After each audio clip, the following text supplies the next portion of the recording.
News is news. My name is Alex R. Wagner, and I am your host here today. And we're doing some news today. Let's get it all going. First up, we got to switch up that little switcheroos. Boom, boom, boom. There to that automatically. High volume. Details. Gotta get to news and politics. And boom, boom, boom. All right. First up today, our poll today, as it is every day, who will be president in 2028? 835? Yeah, 35 days until election. J.D. Vance sitting pretty in first place with 62 wins. Second place, Marco Rubio, who got his fourth win last night during the Correspondents Dinner. Gavin Newsom with 19 wins still. And John Ossoff, there you go. Get your vote in now. The show starts now. Let me pull up the chat with everybody here. And let's get this guy going. I already got a double tap on the liker there. Whoever that is, thank you so much for joining us. Let's take a look at the news real quick. I hate when that happens. All right. Take a look at the news. Is there any news? Is there any news? Mo news. It doesn't look like it. It looks like there's no news, guys. So we're going to go right into it. Let's get into it right now. First up, the Democratic candidate. He won. He came. He won. He conquered. He did the whole thing. Here we go. Troy Jackson wins the Maine thing. And I told you, as long as it wasn't the Coca-Cola CDC guy, it was good. So it's good news. Got another communist here. Uh-oh. Uh-oh.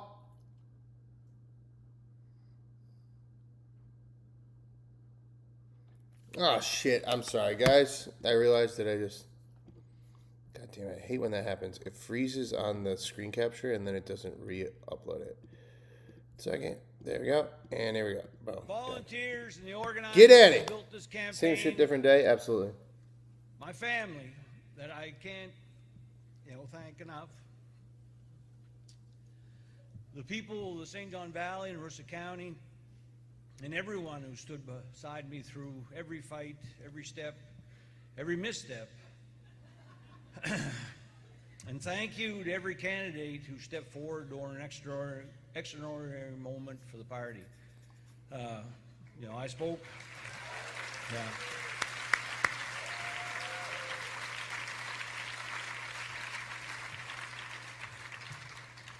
I just spoke with Sandra out back, and Sandra is all in on trying to make this happen. Yeah, and I really appreciate it.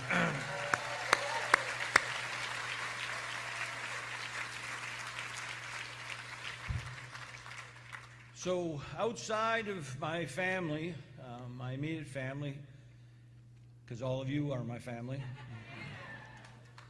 outside of them, this is the absolute honor of my life to accept the Democratic nomination for the U.S. Senate.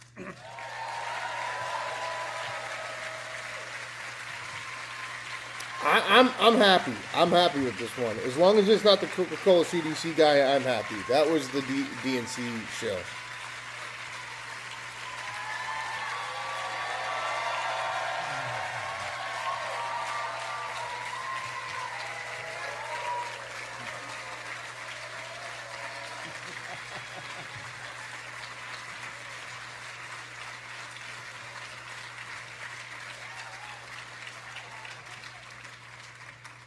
As you all know, this process came together faster than any of us expected.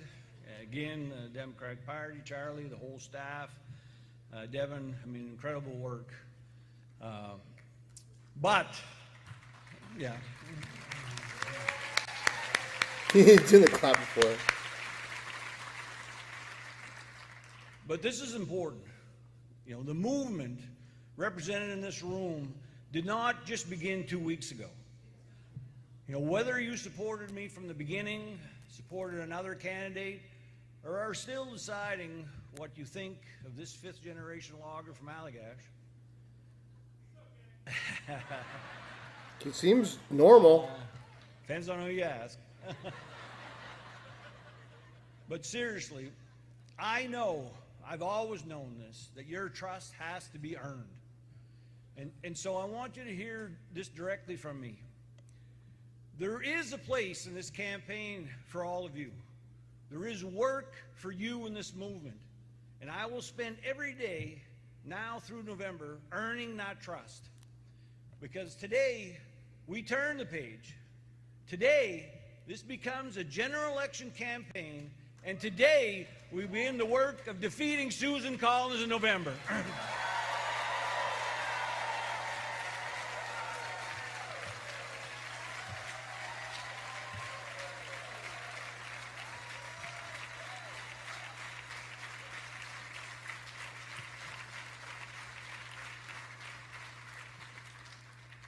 So you all have heard this before, but I grew up in Allagash in a family of loggers, and I went to work in the woods after high school and spent years doing dangerous work for long hours and most of the time without health insurance.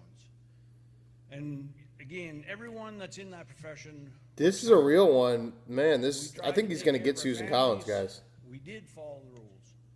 But the harder we worked, the more that the companies took from us. And that literally was their mantra. We'll make you more productive so we can cut your rate. And the further behind that we would fall. And when we spoke up, nobody listened. You know, they wanted us, they expected us to accept that. You know, just keep your head down. You know, be grateful to little scraps that you're given. And you know, we weren't. You know, and that's why we got together and organized. And why we stood together. And why we ended up having to blockade the border. And we made them listen to the real reality of what was going on. And that fight opened my eyes. It changed my life. I mean, I went from somebody that didn't want to get out of line, was told not to get on the line, to where now I understand that you have to get out of line because the people in power are... Okay, we got a little bit of news coming out of India. This is from The Guardian and the New York Times. India's election minister steps down, a win for the protesters. India's election minister stepped down on Saturday in a major victory for the student protest movement, whose explosive rise has become one of the most serious challengers in years to the power of Prime Minister Modi. The education minister, Pradham, submitted his resignation to Modi, bowing to weeks of public pressure that culminated in nationwide street protests from Delhi to Mumbai to Qatar to Shanxi. Pandey said he had been deeply pained by the events of recent days, but he pointed a finger at what he called anti-national forces, saying he did not want them to take advantage of the massive protests. In the 12 years of Bari Pajara's party, BJP, has been in power, it has, for the first time, one of Modi's most loyal ministers has been forced into resignation due to public pressure. And then India's youth-led cockroach movement won't back down after police officers tear gassed them with batons. And this is from the Associated Press and PBS. Wildfires in Spain and France force evacuations of 200,000 people. Nearly 200,000 people have been forced from their homes and holiday resorts in the face of massive, uncontained wildfires in France and Spain. Spanish firefighters hoped to get control of the wildfires raging near capital Madrid on Saturday, but an official warned that the erratic winds threatened to fan the blazes further as thick gray smoke filled the sky west of the city. At least 27 French firefighters have been injured while battling the wildfires. No deaths have been reported from the fires. Europe is the fastest warming continent in the world and has seen temperatures rise twice the global average since 1980s, according to the European Union's Copernicus Climate Change Service. And then this last one is from the Wall Street Journal. Taylor Farms calls White House to try to delay the diarrhea recall. Representatives for produce giant Taylor Farms contacted White House with an urgent plea. The company wanted to delay announcing a recall tied to one of the largest foodborne illness outbreaks in the U.S. history. The call, during which the company asked for more proof and more time before being linked to the outbreak, illustrates how one of the country's largest producers and suppliers sought to limit its exposure to a public relations nightmare while grappling with a costly and complicated recall. During this discussion, Taylor Farms raised concerns that the government had no positive laboratory tests linking its product to the outbreak and that it was overstating the company's capabilities, the Wall Street Journal reported. Tracing the sources of foodborne illnesses is notoriously difficult. In larger outbreaks, health officials look for common exposures among sick people before the FDA traces products back to the common supplier. It isn't usual for regulators to be unable to obtain a positive test result when investigating. And from the Wall Street Journal, Susan Maine, who is the director of the FDA Center of Food and Safety Applied Nutrition from 2015 to 2023, said Taylor's efforts to limit its exposure amplified confusion around the outbreak, including the company's recall notice, which was opaque. Some current and former government officials have criticized the handling of the outbreak, both by the administration and Taylor Farms. The government has made a myriad of missteps, according to some former officials. Frank Yasmin, a former FDA deputy commissioner, said the agency appears to have moved slowly in its response. Diarrhea-related illnesses began on May 13th, a full 2 months before federal officials issued their first advisory. Yamin, who assumed his role at the FDA in the first Trump administration, said the agency should have notified consumers sooner, but the identity of the supplier it had linked to contaminated lettuce and confirmed the results of its weekend lab test on Taylor Farms' sample before mistakenly alerting the public. Taylor Farms' response to the false positive frustration administration officials who viewed it as an effort to cast doubt on the broader investigation and confuse the company's role. The FDA said it hasn't issued an official apology, which Taylor Farms has claimed in its social media does exist, which Taylor Farms later then deleted. Wow, damn. Drama in diarrhea land. All right, back to the man who destroyed the DNC. I don't know if he's actually going to be able to get elected against Susan Collins, but the CDC official, the guy with the Diet Coke, the DNC insider, did not win. We got another white man, guys. We got an actual normal white man. This guy's going to win. He's going to beat Susan Collins, and I'm for it.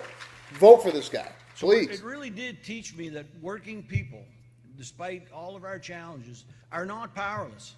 You know, we're only made to feel powerless when we stand alone, and that is what they try and do, is divide us. And that's why I entered Great public practice life. reading from me. Yeah, fought pretty for much. working people in the legislature. And One day I'll get it down. And that's why I'm running for the United States Senate today.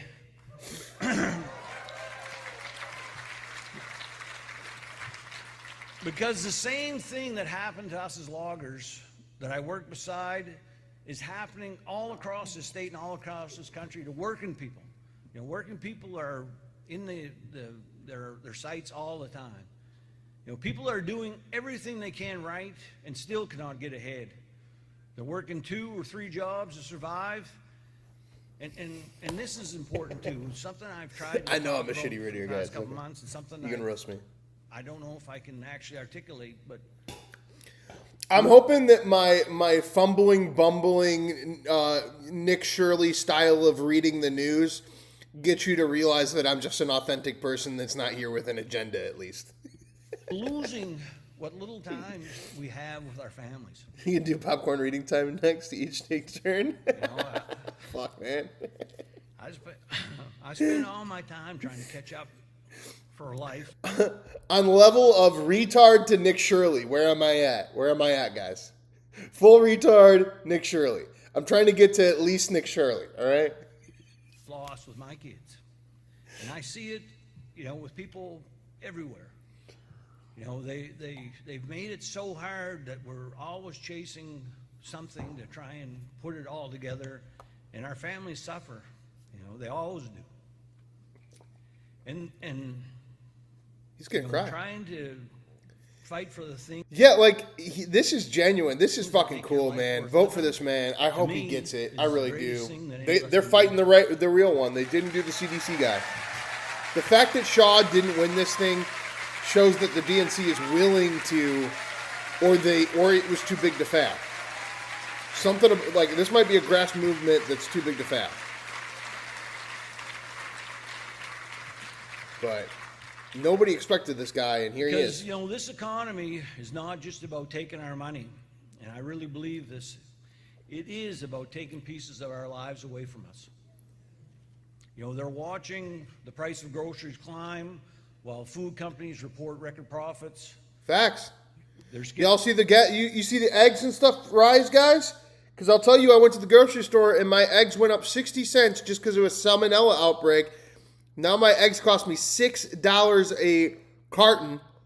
Yeah, I buy, I guess, premium eggs, but I don't buy, like, extremely premium eggs. They're still $9, $10 cartons of eggs. But my eggs, my happy eggs, my medium happy eggs, not even the blue eggs, $6 a carton. And then the bacon went up, too. I always get the cheapest bacon I possibly can, and it was always $3.89. And this week, my bacon went up, and it's $4.39 now. These are things that they just hope you don't see. And it's like, for me, it's like, that's a twice a week thing, is a carton of eggs in a thing of bacon. So, like, I'm doing that twice a week. I'm losing now $2 extra a week just because of something that happened somewhere. I don't know where. Iran, fucking food prices, food short. What is it? What is it?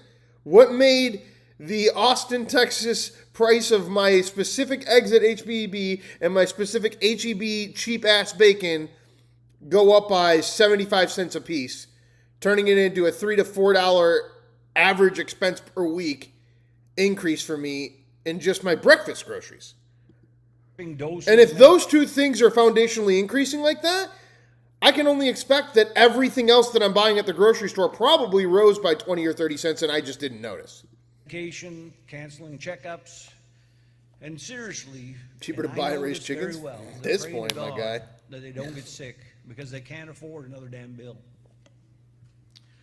And young Mainers across the state are wondering whether they'll be able to buy a home. All right, guy doesn't have a Nazi tattoo. No one's claiming that they got touched by him, and he's against APAC, and he's not a fucking skeleton like Susan Collins.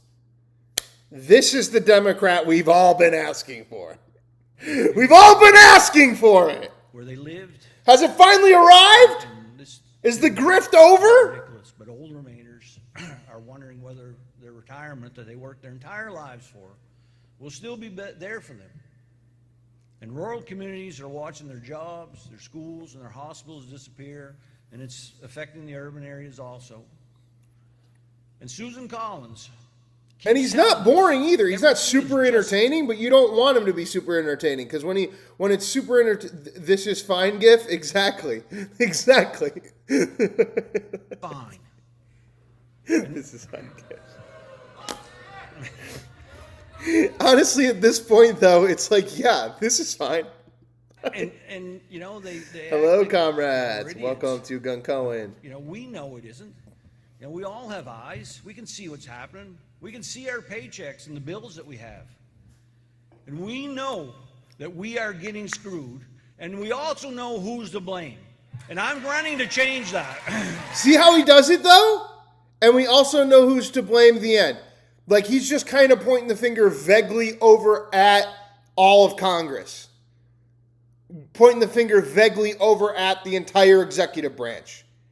He's not sitting here saying, AOC and Chuck Schumer and me and Hakeem Jeffries, we're all going to team up and we're going to take down Donald Trump for you. He's the reason everything is wrong with society is Donald Trump. No, he's saying this thing over here, I'm not a part of it and vote for me. Sounds good. Sounds good. That's about all you need to do, dude. Just stay vague. Don't go into the fucking MS Now territory. Just stay in that CNN John Fetterman territory, and you got this, my guy. The Democrats are going to hate this Democrat. Let's go, America. So I am running to pass Medicare for all. See how he even recoils? He's like, calm down, blue hairs. I said Medicare for all, but I don't want people to think that's what the campaign's about. We need to get the independents still. This guy's this is a Fetterman train here. This is a Fetterman train right here. This is the Maine version of Fetterman. And they're going to win. Finally. They fucking gave it up. They got rid of Diet Coke McGee. They didn't let the protest lady in, but that was a communist. So this is your best bet. This is great. This is This is fine.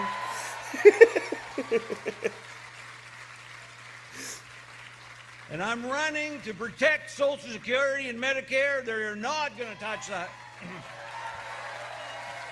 See, that's the coaching, though. That's the coaching. Somebody, like, he still has a political coach because they say, like, that's the easy points for us. That's our main objective. Whenever anybody says that you're a socialist or a communist, you need to say healthcare is a right for all, because then that leverages that socialist mentality and the socialists to vote for you.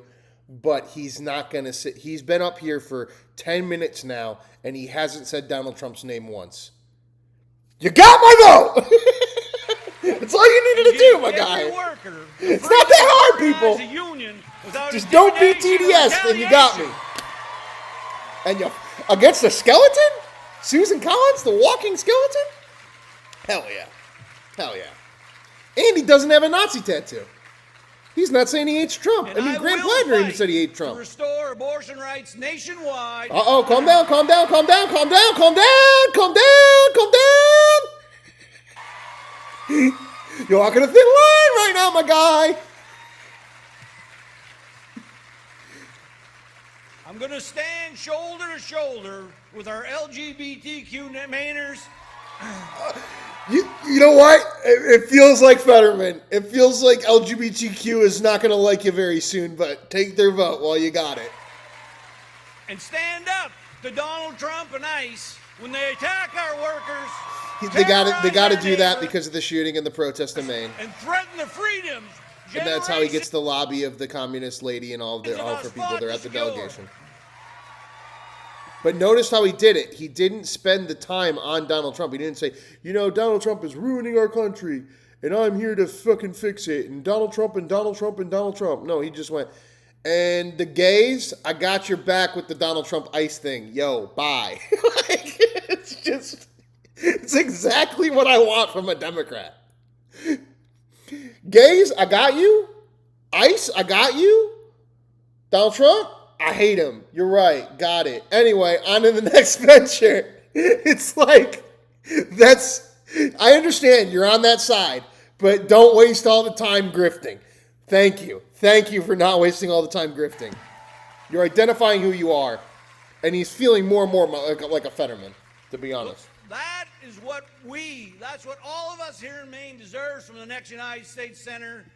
But here's what's crazy, is unlike Fetterman, this man took no APAC lobbying. He had to be an outside candidate because that was like rigorously the thing foundationally at the grassroots that the Maine delegation was after.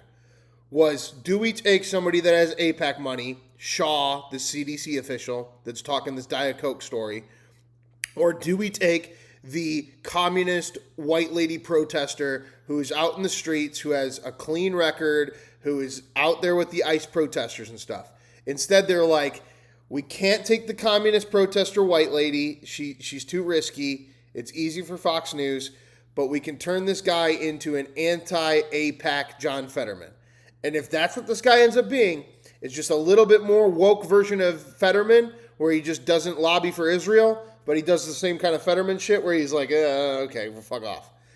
Yeah, that's exactly where we want to be, guys. The exact opposite of what Susan Collins has given us.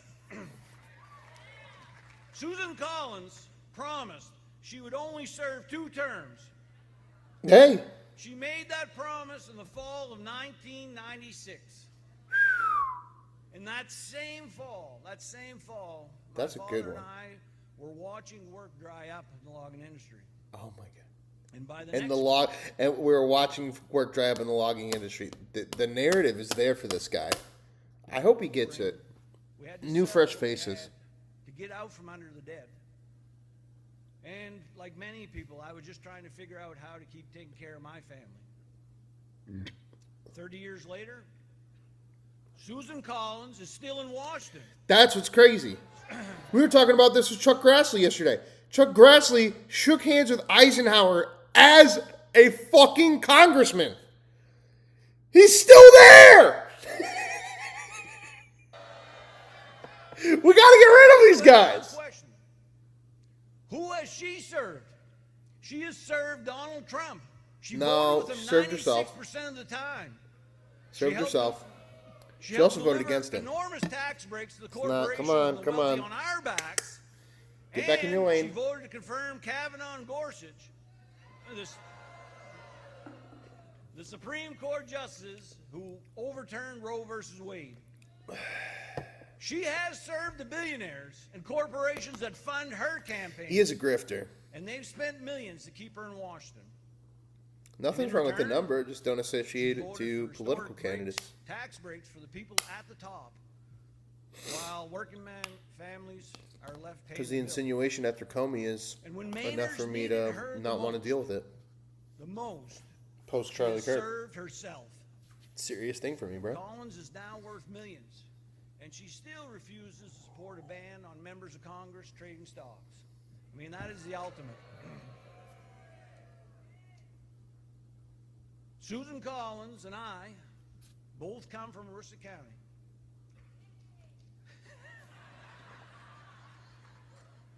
I thought Aroostook was over here. But that is where the similarities end.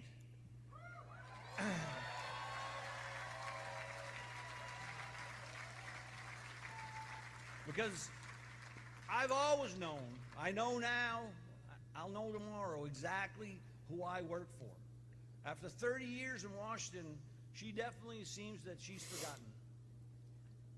For 30 years, she's told us that she's concerned. But look, concern is not courage. And what she says in Maine does not erase what she does down in Washington.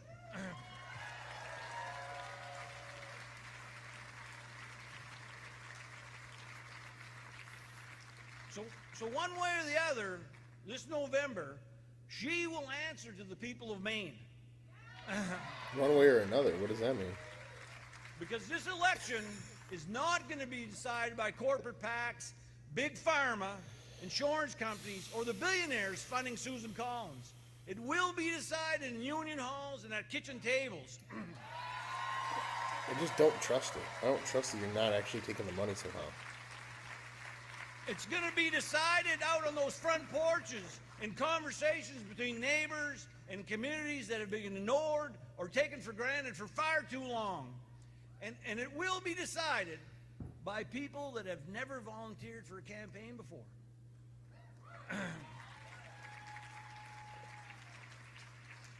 Because they know, we know it in our soul that we cannot afford 6 more years of the same thing.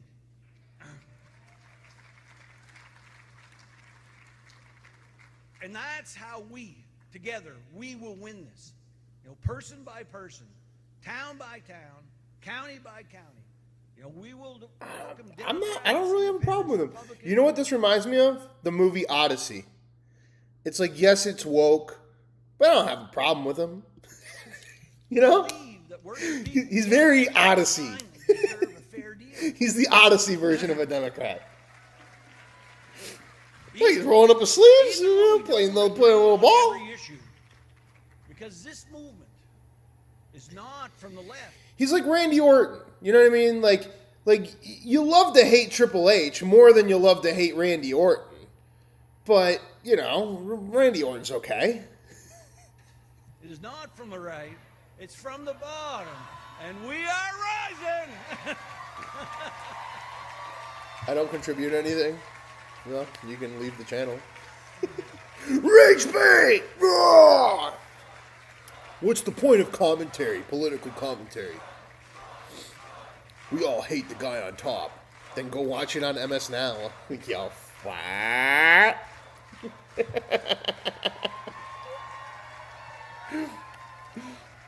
You don't have to be on a live feed of me watching a replay of this doing commentary on it.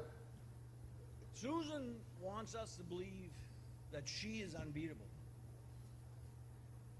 Here's what I have to say about that.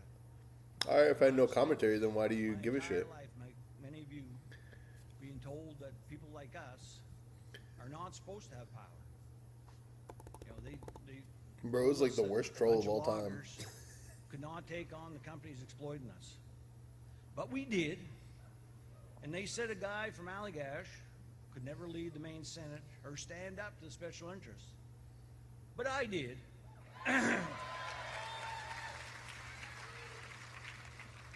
So now they will say that a grassroots campaign powered by working people cannot defeat Susan Collins and every powerful interest standing behind her. They are wrong again.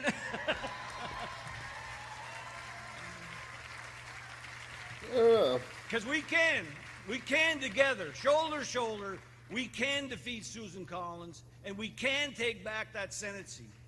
And we can build a government that finally works for working Mainers, not the power brokers who write the biggest checks anymore.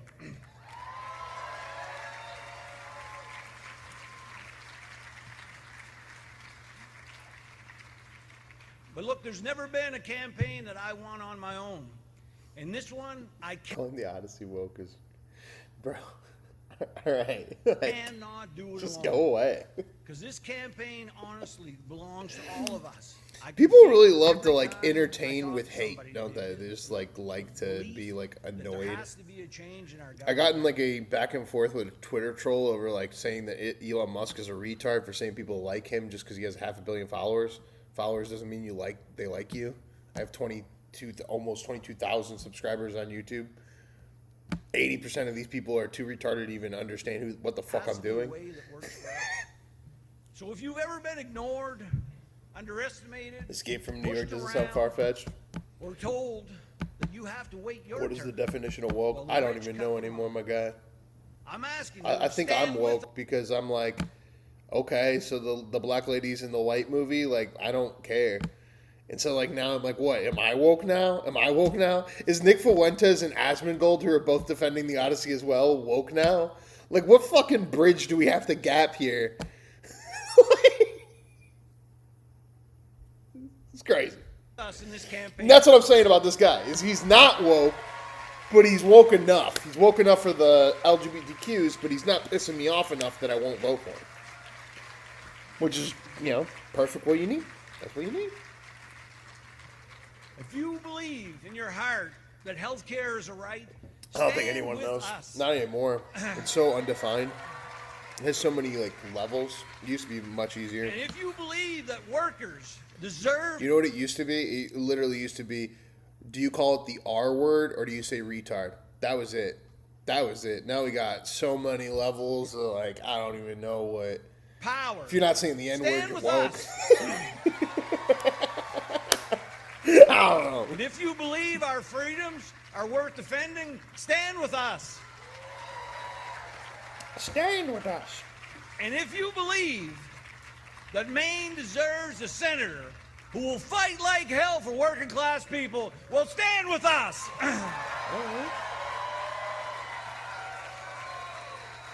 I mean, he went from 80 viewers to the end of his 20 minutes. We have a party to unite. Probably not we the have most a charisma. movement to build, and we have a senator to defeat. And together, we are going to win. I mean, he's still doing better than the fucking skeleton Susan Collins, though. That's what I'll say. It's kind of like Odyssey. Gotta accept it. I can't thank you anymore. I am so inspired by all of you. God bless you, and let's get to work winning this race. All right. Oh, he almost did it. He almost did it. He almost went, Pyaw! And that would have been the end. That would have been the end. He almost did, Pyaw! He almost did it. It would have been the end. It would have been the end. He almost did it. This is where President Trump seems so politically tone deaf. I mean, this is what earlier we're talking today. about, saying, oh, you know what, it's worth it to me. You know, I'm not actually taking part in the midterm elections. But just look at this. Just look at these numbers here. Is the Iran war worth higher gas prices? And I will note, this obviously, this poll wasn't conducted in the last 24 hours, so this doesn't even take into account that most recent peak. Take a look here. 65% of Americans, we're talking 2 in 3, say no, no, no. The Iran war is not, in fact, worth the higher gas prices. So Donald Trump is here on one end saying, you know what it is, and the American people are here on the other end completely disagreeing with him on this issue of the Iran war and higher gas prices. The American people feel the pain at the pump, and they very much disagree with the President of the United States. Clearly, the blame for the war kind of on the president, but is it wider than that? Is the GOP also getting hit as we march towards the midterms? This is exactly right. You know, Donald Trump isn't technically on the ballot come November, but you know who is on the ballot in the midterm elections? The Republicans in Congress. And if there's any fantasy that is out there that somehow what is going on, the blame that's being put on the White House, won't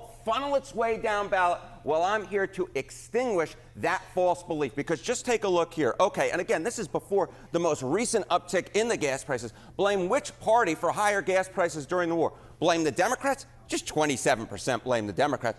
Look at this lion's share. Again, this 2 in 3 number. 2 in 3 Americans blame Republicans if forced to choose between the Democratic Party and the Republican Party. Which party do they blame for the higher gas prices? They blame the Republican Party. So all that pain that Americans feel that they are putting the blame on Donald Trump, that idea that it won't funnel its way down the ballot, as I said at the beginning, it is a false belief. It simply put isn't true. Republicans, it is quite unlikely that they will be able to escape the blame that is being put on the White House when it comes to the ballot box come this November if the gas prices remain where they are. Remember, they're going up. Right, and it's not surprising. They hold the House, the Senate, and the They presidency. hold everything. They hold everything, Sarah. They hold all the levers of power in Washington. No wonder they're the ones that are getting blamed. Yeah, which is not unusual. If that had been flipped and the Democrats on the same thing, it would be the same issue. I am curious about what happens with the feelings towards inflation as a whole, because all of these things hit your pocketbook. How do Americans feel about who's to blame for inflation? Yeah, that's exactly right, Sarah. Look, this is part of a larger equation, right? The reason that Donald Trump won a second term in 2024 was because of inflation. Now the higher gas prices are disproportionately affecting and making inflation go higher.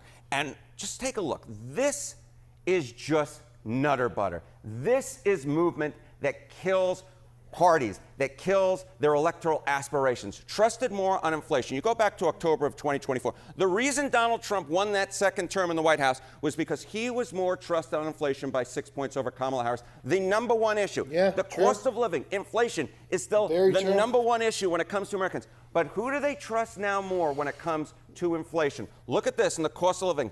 Most recent Fox News poll, Democrats trusted by 10 points on inflation, a complete switcheroo from what we saw in 2024. Remember, inflation was what kicked Joe Biden and the Democrats out of power, kept Kamala Harris from getting to the White House. Now, this same issue may in fact be what turns Republicans out of power in Washington, D.C., at least when it comes to the House, maybe the Senate as well. If these numbers hold, it's very hard to imagine that Republicans are able to hold on to the House of Representatives when on the number one issue, the Democrats are trusted by 10 points and a complete switcheroo from where we were just a year and a half ago. These are the numbers that Democrats absolutely love and Republicans absolutely have to despise. And more than that, it is the gas prices that will continue to make these numbers for Democrats go up in terms of their lead on the number one issue. And it's the big reason why Democrats at this point should be favored to take back the U.S. House of Representatives. It was the number one issue in this past presidential election. They gave their support to Donald Trump. And like you said, that is a huge switch around. Look at these numbers on Israel, the net favorability. They're all negative. They're all negative. Ipsos, minus 10 points. Fox, minus 11 points. MU, Marquette University Law School Law poll. Look at that, minus 20 points. Pew Research Center, minus 23 points. Negative, negative, negative, negative. And Gallup earlier this year was also negative. We're not just talking about the Democratic base anymore. We're talking about the general electorate as well. The general electorate has turned against Israel. This is not just a left issue. But until we know who the American candidates issue when it are, comes we're to not. opinions The on independent Israel. 4% isn't really What's the ready trend to line here? The choose. trend That's line the is thing. unbelievable. against Look at him the right trend now, line but- here. Compare this to Donald Trump's first term. At this point in Donald Trump's first terms, Israel's average net favorability. Wow. You go back here, look at this.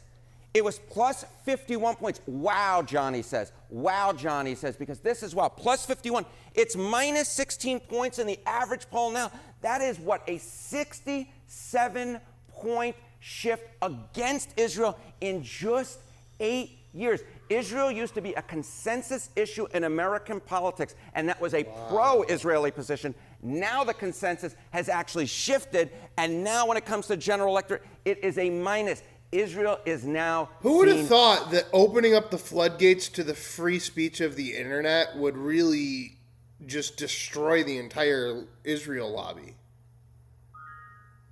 It's kind of crazy. Negatively, and we're seeing it in poll after poll after poll. You just had this vote in the House where 100 Democrats voted against military assistance to Israel. How is that specific issue seen right now? Yeah, you said wow, right? How about wow again? Take a look here. I never thought I'd see the day military assistance to Israel say U.S. should reduce or end it. Overall, 55% say they should reduce or end it. And it is true across the educational spectrum. 51% of non-college graduates, 62% of college graduates. So this isn't just an issue right among white liberals in Democratic primaries. Michael, if it was as easy as just turning Israel loose on them, like, I think we would have done it. Because I think right now, like, the Trump administration is desperate. You need to reverse this shit before the midterm. If you walk into the fall trying to get people to vote for a war, you're going to lose. And they all know that. Across the So we need to hurry the fuck divide, up and even finish when we this are fucking looking thing towards off. the general electorate, Good the or bad, majority of Americans end believe it that military and assistance get to people Israel to start should thinking either about be something reduced else. or ended. Again, what the numbers are showing is we shouldn't just presume that opposition to Israel or aid to Israel is a political loser now. Correct. The numbers just don't seem to suggest that. There's a big Senate race in Michigan, right, for an open seat. There is one candidate who is seen as being more opposed to aid to Israel, Abdul. What are the prediction markets saying about that race? I wonder why he's opposed to Israel. Is it maybe because he is a actual Muslim being supported by the Native American Elizabeth Warren right here today? This is earlier today. That's the candidate, the anti-Israel candidate, guys. I feel like this is a pile-on. So are we ready to vote? Like, again, even though we're against Israel, are we ready to vote for this person standing next to fucking Elizabeth Warren? This Muslim standing next to Elizabeth Warren? Are we ready to vote for that because we hate Israel so much? It's just like, you can do whatever you want to do with the polls. This face says it all. I'll never fucking vote for anything that's even close to touching that face. What a disgusting human being that lied and stole money from the state of Massachusetts for over 30 years. Oligarchs are out. And we all know this. We might be dissatisfied with Trump, but we're also dissatisfied with fucking Pocahontas over here as well. Folks who want to build a politics that's inclusive and of the people, by the people, and for the people. So while I respect that decision, it's in keeping with what we've seen. The corporate establishment has picked their candidate, and I think it's time for the folks in Michigan to pick theirs. So this is the anti-Israel candidate, guys. So if they don't scare you or anything, in Michigan, being endorsed by this creepy fucking Native American lady. Yeah, I know she's the whitest human being ever, but she's Native American. Can I ask what this race, and you've heard me ask. What's it about? It's about him being a Muslim and hating Jews, obviously.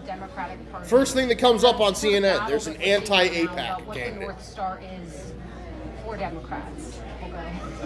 She's Native American? Well, ask your fucking relatives, bro. She's like 7,000 fucking Cherokee or some shit.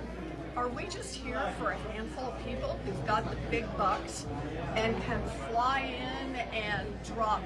See, we might be against the gas prices. We might want Daddy Trump to end the war. We might be pissed off at Israel. But at the end of the day, we're not voting for Muslims endorsed by Native American Pocahontas. So until you start giving us a better fucking option, we're going to keep sinking down this rabbit hole regardless of what the polls say. Okay, CNN? The polls don't win you elections. Good candidates win you elections. Muslims sitting next to Pocahontas don't win you elections. Listens to people, asks them to come in and volunteer. Lots of small dollar donors and build up our campaigns like that. But they're too... Smother, is anti-APAC sounds good to me. Right. To you. I'm the independent 4%. Michael's the independent 4%. We're the people that would go against Israel, against the APAC, if it logically made sense and there was a logical candidate that logically was lobbying for America first. I'm not going to vote for this. So you might, the person that's already part of the Democratic institution, but the independent 4% that decide elections and will decide the midterms are not going to show up and vote for Pocahontas' endorsement just because Donald Trump is fighting with Israel or some shit. It makes no logical sense. One is cost and one is corruption. And the way you fight that fight and mean it is from the grassroots up. Trying to fight it from the Do I have top something down. against Native Americans? No, I really like the guy who's running ICE right now.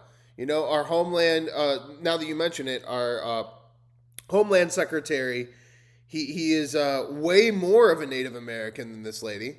He's actually a darker color than her, too. He's actually the first actual Native American from a actual tribe in Oklahoma to ever hold a Oklahoma House seat. And yeah, everybody, oh yeah, he's a plumber. He's a plumber. He's better than the lady that was shooting dogs. I would just add this really. And he's a real Native American. Versus the PACs, and you've got 60. I say Pocahontas like it's a slur. It is. It's a slur against Elizabeth Warren. It's a specific Elizabeth Warren slur. It's the slur that you say specifically to Elizabeth Warren. If I was in presence of Elizabeth Warren, I would never say the word Pocahontas out loud. No one should ever say to her face that she's Pocahontas. It's only behind her back. Because this is just like the N-word, but it's only for Elizabeth Warren. Pocahontas. Coming into this race because they want a candidate who's going to protect their interests, not the public interests. And it's not just the Michigan establishment. We're also seeing the Washington, D.C. establishment. My sense is that Democrats and, frankly, Republicans and independents, they don't want the Washington status quo. They want someone who's going to shake up the Washington status quo. I think that there's this anger. Oh, okay. And then you got this fucking annoying lady, too. And where working people are in the richest country in the world. We have people who can't afford health care, who can't afford gas, who can't afford groceries, who can't afford housing. And you're seeing this anger rising up in our districts across the country and in our states. And this race is You about... really think is that, somebody like, gonna the fight independent for us? 4% are ready And I to think go at the end away of the from, day, like, it's like that people we wanna hate know Israel this why much? No. They can't have I don't even know if I hate Israel. when there are a lot of people getting really rich, a lot of shit. corporations getting really rich, a lot of billionaires suddenly coming up. And I think it's These a ladies. mandate in many ways. Blah, blah. Like, and again, what is going on here? We've been watching this for 3.5 minutes. The man who's running hasn't spoken. Whew! Yeah, I The think a man lot of who's running Republicans- hasn't We spoken. want to run against Abdul Sayed. We can You beat reported him. me for Israel- racism? Well, it's not racism when it's a specific slur put against a specific person who is a specific oligarch from the state of Massachusetts who decides to be derogatory towards an entire race of human beings. Not a racial slur.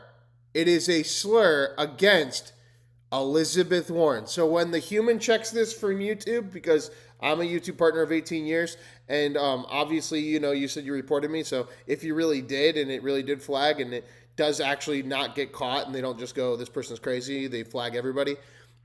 Human being, again, the context of this is that I am saying the word Pocahontas is a slur against the oligarch of Massachusetts called Elizabeth Warren.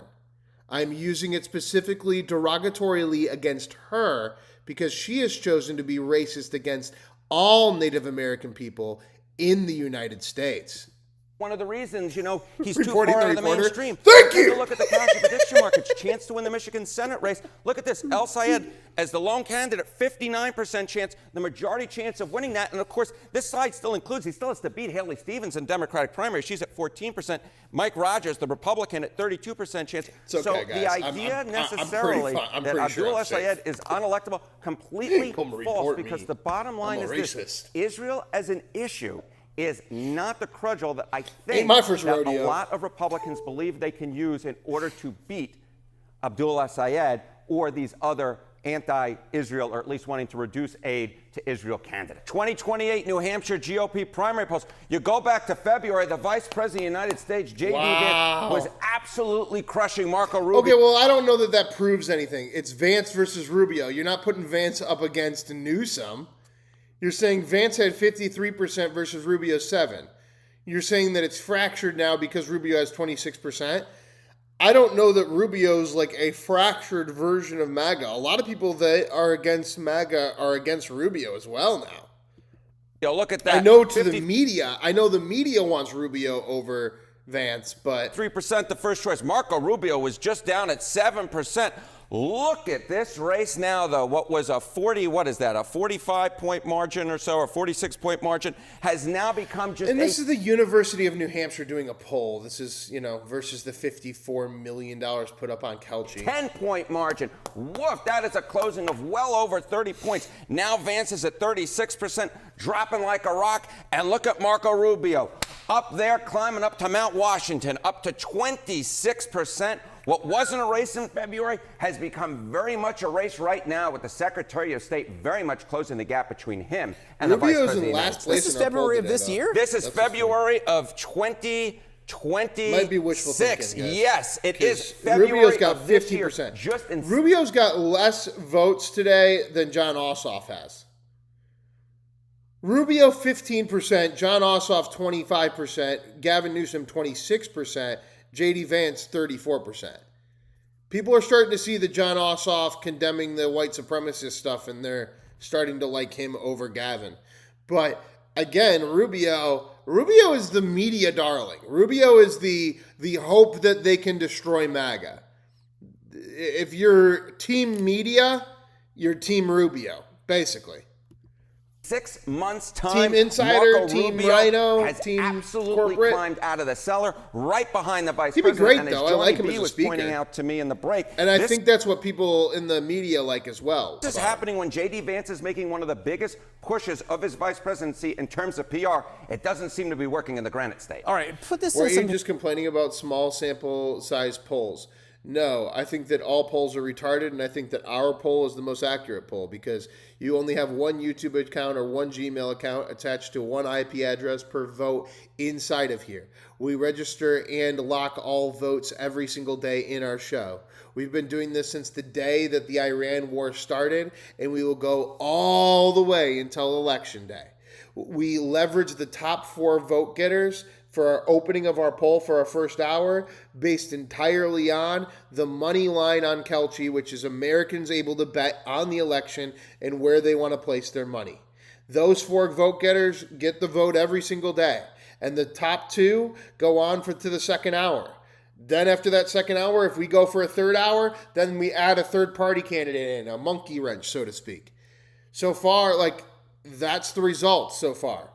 Since the start of the Iran war, every day. Hit the subscribe button. Follow the show, guys. Historical I think we have the most accurate okay, so version you of the see poll. right here. And I think right now we're saying J.D. Vance, but we're also seeing that the DNC is willing to go for Gavin Newsom. But we're also starting to see, after the Pinky Herman incident and the condemning of Nick Fuentes, that now John Ossoff, post-Channel 5 interview with Hunter Biden, is getting kind of a surge anti-Gavin Newsom.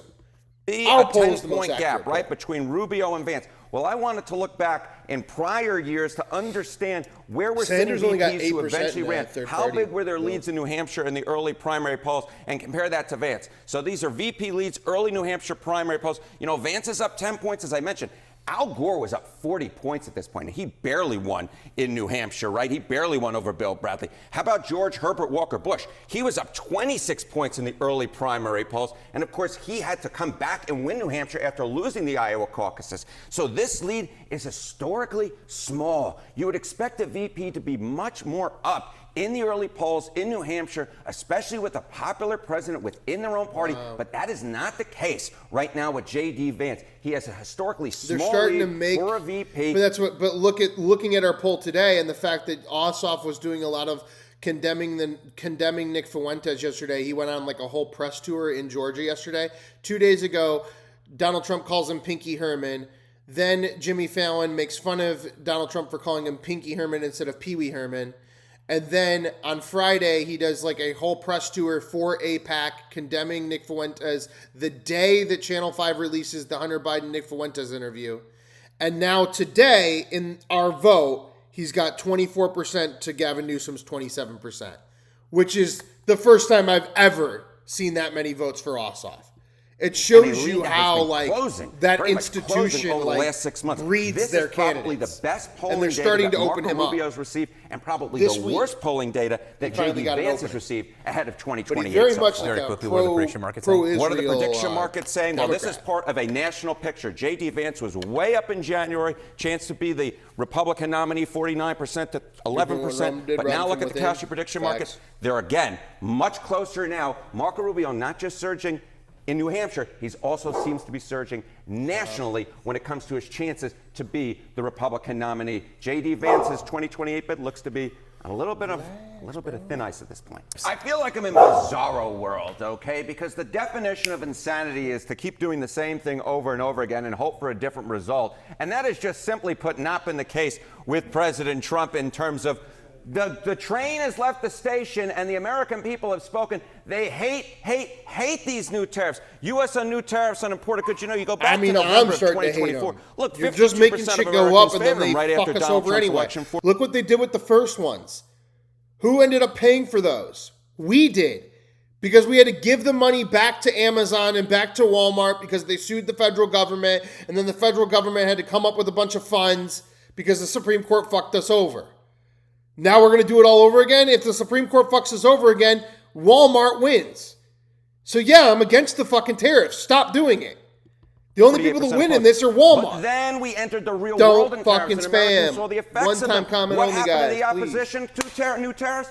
Up like a rocket. We're talking 63% of Americans now oppose the idea of new tariffs compared to just 37% I am favor. too. So the bottom line is Put my this: the fucking American eggs people up have seen again, what tariffs bro. have done to the economy, and they And simply I didn't get anything do the not like first it and have round. turned against the President of the United States, who, as I said, it feels like bizarre world promised because some from a shit. political standpoint, it is absolutely insanity that keeps trying to do something that the American people clearly very much do not like. Bizarre world, also because there is a red sun, but that's another. Yeah, that's a whole. Well, it's because he's thinking that the polls are inaccurate because he's used to being Donald Trump, where they're manipulating the polls against him.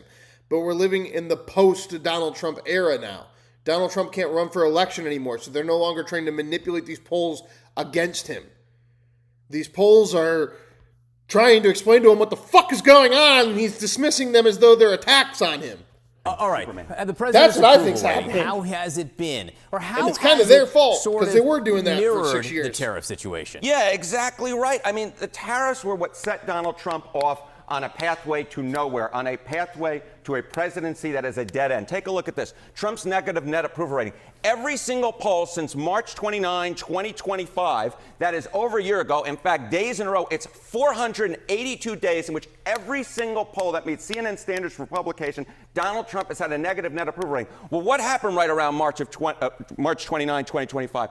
All polls just before Liberation Day 2025. It was the tariffs. It was the massive implication of those tariffs, the implementation of it, that, That's of course, how I many feel. of them got overturned. That turned because the they got American overturned, people and the once people for all that won against Donald were Trump in his Walmart. second term as Walmart and president. Amazon Went sues the underwater federal just around government, takes Liberation the Day, money been back from underwater us. every day I since. didn't get a check All in the How does mail. the rest of the world feel about I just this? had to pay for the okay. higher So price. The rest of the world doesn't And then like it either. And then the corporation, Walmart, Amazon, etc., that fucking charged me more because they said the tariffs were coming, gets their money back, and they don't rebate me either. So I'm fucked on both ends, and now this guy wants to do it all over again. Stop doing That's this. not much of a surprise, right? But All it still, did was it's fuck notable, us. right? Net approval rating Trump on tariffs. Brazil, 51 points underwater. Canada, 65 points underwater. Mexico, 73 points underwater.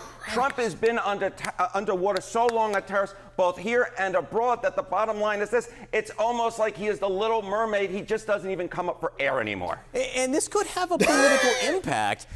in the other direction a the wild president wants in little some of movie. these countries. Exactly right. Take a look at Brazil. 51 points underwater there. Well, there's a presidential election going on there. Top chances to win the Brazilian presidential election. Lula, Not who his President guy. Trump does not like, he has now a 63% chance, while, in fact, Bolsonaro, who Trump very much likes, an ally, 25% chance. That's not even like, I believe that the 2020 election in Brazil was fucking fraudulent and they stole it from him.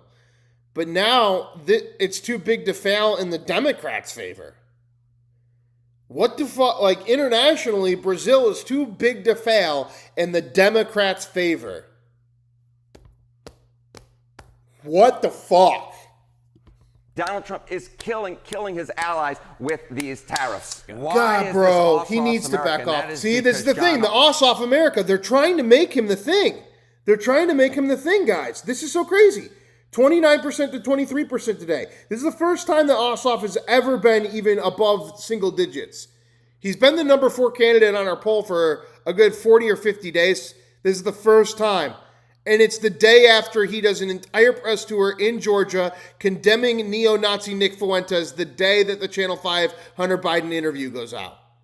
The day after Donald Trump calls him Pinky Herman, and then Jimmy Fallon and Jimmy Kimmel both make fun of Donald Trump, saying, ha ha ha, you don't know who Pee Wee Herman is, you called him Pinky Herman.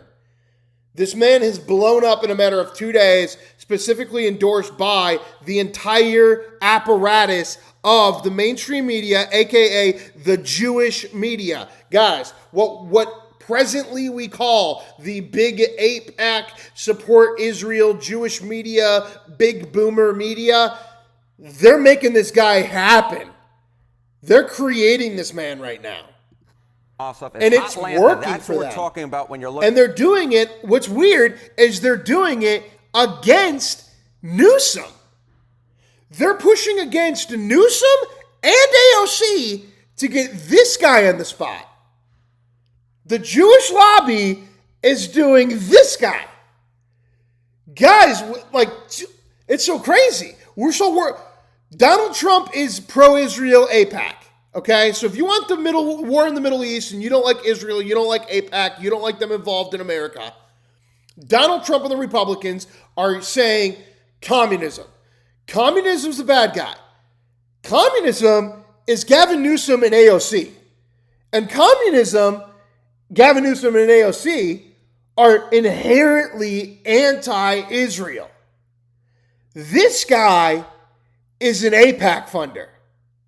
This guy became famous the day that Nick Fuentes did an interview with Channel 5 because APAC sent him back down to his hometown of Georgia to complain about Pinky Herman, get put on national TV by comedians, and condemn neo-Nazism and the Senator Collins that he's going against, or Rep Collins that he's going against.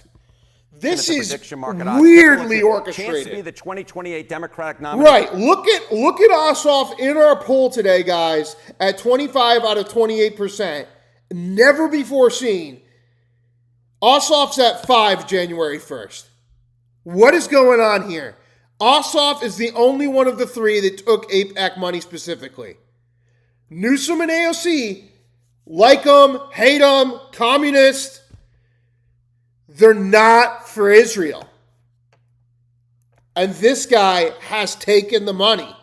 And now he's getting his holy shit. Does communism in America mean America first? Are we contradicting things now? Are we getting these confused? Is this like Antifa when people said Antifa wasn't an organization, but it was? What is this? Because this is what it's starting to feel like. It's starting to feel like if you support communism in America, what you really support is America first and anti-APAC behavior. Am I becoming a communist on a Saturday afternoon? Am I Hassan Piker? What is going on? Gavin Newsom was the clear leader of the pack, according to Cauchy, 35% chance. John Ossoff was down at 5%. AOC was down at 10%. Look at where we are now. Gavin Newsom's numbers have absolutely tumbled in the Cauchy prediction markets at 18%. Guys, still maybe the nominal leader, but look who is up like a hot lantern. How is AOC a communist? AOC's a communist because she's against APAC. We now know what communism in America means, guys. Holy shit. Think about it. Just take a breath and think about it. No spamming. Say the comment once. If you say it multiple times, I will put you in timeout. Think about it, guys. I know a lot of you are like right-wing boomers in here, and you're really going to be like, I can't wrap my head around that. I hate the Russian. It's not the Russian. It's like Hunter Biden said, that doesn't exist anymore. The new communist is the person that doesn't take the APAC money. That's what communism means. Communism means I didn't take the APAC money. We don't know what these people are going to do, except for Gavin Newsom, because he's in charge of California, and that's insane. But the rest of these people that haven't taken it, they're not really ever been in charge or anything. So when they say socialist things, then people start to label them as communists because nobody's ever really truly been a communist. They've always just been a grifter, authoritarian, as a communist. So then it makes people fearful of that person because they're like, they're not here for socialism, they're here for communism. And communism is actually just a manipulation of authoritarianism. AOC and Newsom are both anti-APAC. Ossoff gets a fucking 10-point bump and is currently potentially outbidding Gavin Newsom in our polls. But unfortunately today, guys, he doesn't, because that's the end of our first hour. We're going into our second hour of our poll, the runoff. Guys, stay with us. We will be back with the news in 3 seconds here. I just got to run this poll back on you. And Newsom's did still break out, thank God. But now I'm really scared about Ossoff. I know what Ossoff is now. I don't know what AOC and Newsom are yet. Well, I kind of know what Newsom is. We all know what Newsom is. Who will be president in 2028? 834 days until election. We got Mr. J.D. Vance.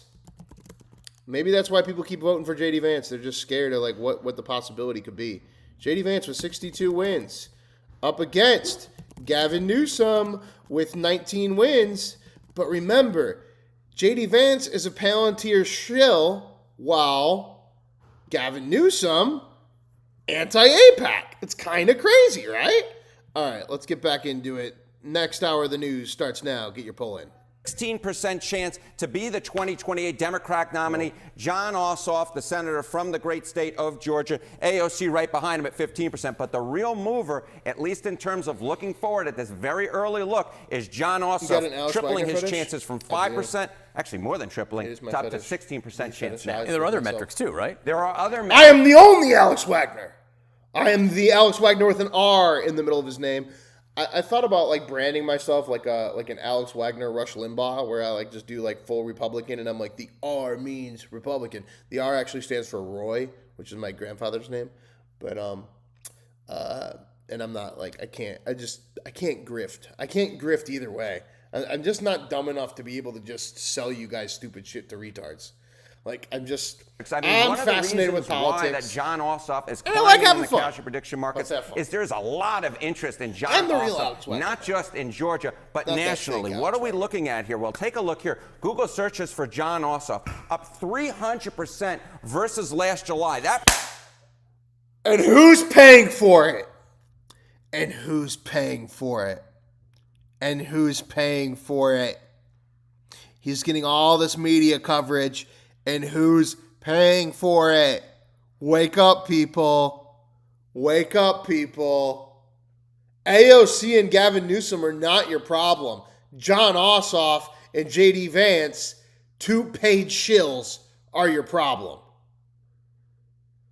And the corporate infrastructure won again today because J.D. Vance and Gavin Newsom.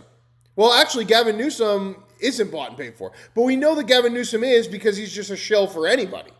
He's an open shill. He's like a Joe Biden type thing. Like, I just bought and paid for it, and I'm just a nice guy. I'm a simple, which is kind of great. But at the same time, he's bought and paid for. AOC, probably not. Jon Ossoff, definitely. J.D. Vance, definitely. Rubio, probably not.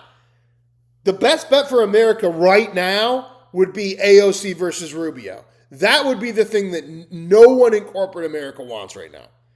If it was AOC Rubio, you're fucked. Perhaps I isn't accidentally so did surprising, given, of course, he is birthday running for re-election. But I Sorry. will note, it's the most ever for him in a July. Most ever for him in July. So it's not just interest within Georgia, it is interest in Jon Ossoff nationally, and that is one of the reasons why he is, of course, making a lot of news, and also one of the reasons why he's climbing those Kalshi prediction markets is because he's making a lot of news. And I noted he's running for re-election in Senate, and that re-election may be able to be something of a vaulting point for him. Catapult off that re-election. I mean, just take a look at historic Dem performances. Georgia Dems for Senate this century. Look at this. The biggest win was Raphael Warnock back in 2022. He won by that race by 3 points. Look at how much Jon Ossoff was ahead in a recent Fox News poll. He was up 13 points. You carried... Okay, Fox News poll is putting him up 13 points. Again, what is Fox News supporting? APAC, Israel lobby. They're putting this guy up there going, don't even worry about that Republican. That Republican is the guy that's supporting Nick Fuentes and literally has Nick Fuentes living on his base. The Democrats up by 13 points according to what? The Jewish lobby Fox News station. Oh my fucking God, guys. They're spending so much money on it, of course on purpose. The guy that Jon Ossoff is going up against is a sitting House rep Republican who Donald Trump endorsed, who currently is letting Nick Fuentes live on his compound. They're making this an anti-Jewish fucking thing. The whole Senate race is all about how the guy's racist and he won't condemn the neo-Nazi. Fox News putting Ossoff up by 13 points. Ossoff up by 300% in the search. Ossoff almost getting in, up past Newsom. Ossoff and Israel and Epstein forever. I swear to fucking God, we better not fall for it. We better not fall for Epstein's Island, Ossoff, Pinky fucking Herman, weird ass shit. I want Gavin Newsom and fucking American Psycho way more than I want them to be in charge. We just gave them 4 years with Biden. Georgia, you put that into an electoral map, that makes the map and the math much easier. Host is crashing out. Would you not crash out? I'm discovering in real time that we're literally seeing Fox News lobby for a Democrat to go against Nick Fuentes, push against Channel 5, push against fucking Hunter Biden, push against everything to orchestrate a win for fucking APAC on a Democratic Senate ticket right in front of us and to try to catapult him as the first Jewish president of America. Fucking crazy. Don't make me vote for Gavin Newsom, but you keep trying to manipulate my shit and put this guy up here who has no business being up here. Crazy.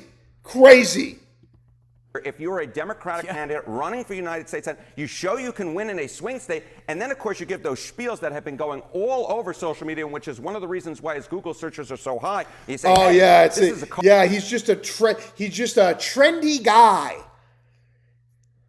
Coalition that might actually work. And there are, what, 77 and Nick Shirley was completely organic. million other reasons why? Yeah, I would just say, look at this, 77 million, top fundraiser for Senate this century. Money is what makes...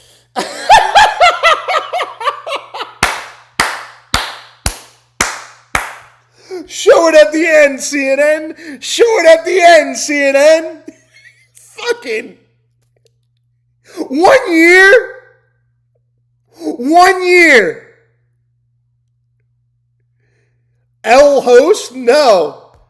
Burn Ossoff to the ground in any campaign that he runs. $77 million invested over 1 year. I don't care if he's APAC. I don't care if he's LGBTQ. I don't care if he's pagan. I don't give a shit what the fuck this guy is. He is not himself. Make the argument that J.D. Vance is a Manchurian candidate. $77 million. 1 year. 1 year. He is Darth Vader. He is the Empire. You can't actually put your finger on who's behind the button. Otherwise, if you pick it out correctly, they'll just ban you. But $77 million in 1 year should show you all you need to know. Vote for Gavin Newsom every single day of the week, Democrats. Please, God.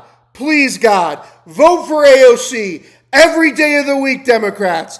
Listen to Hassan Piker. He will educate you. But do not fall for a $77 million pitfall over 1 year for Pinky fucking Herman. Holy shit. $77 million and all he does all day is condemn neo-Nazis on American soil.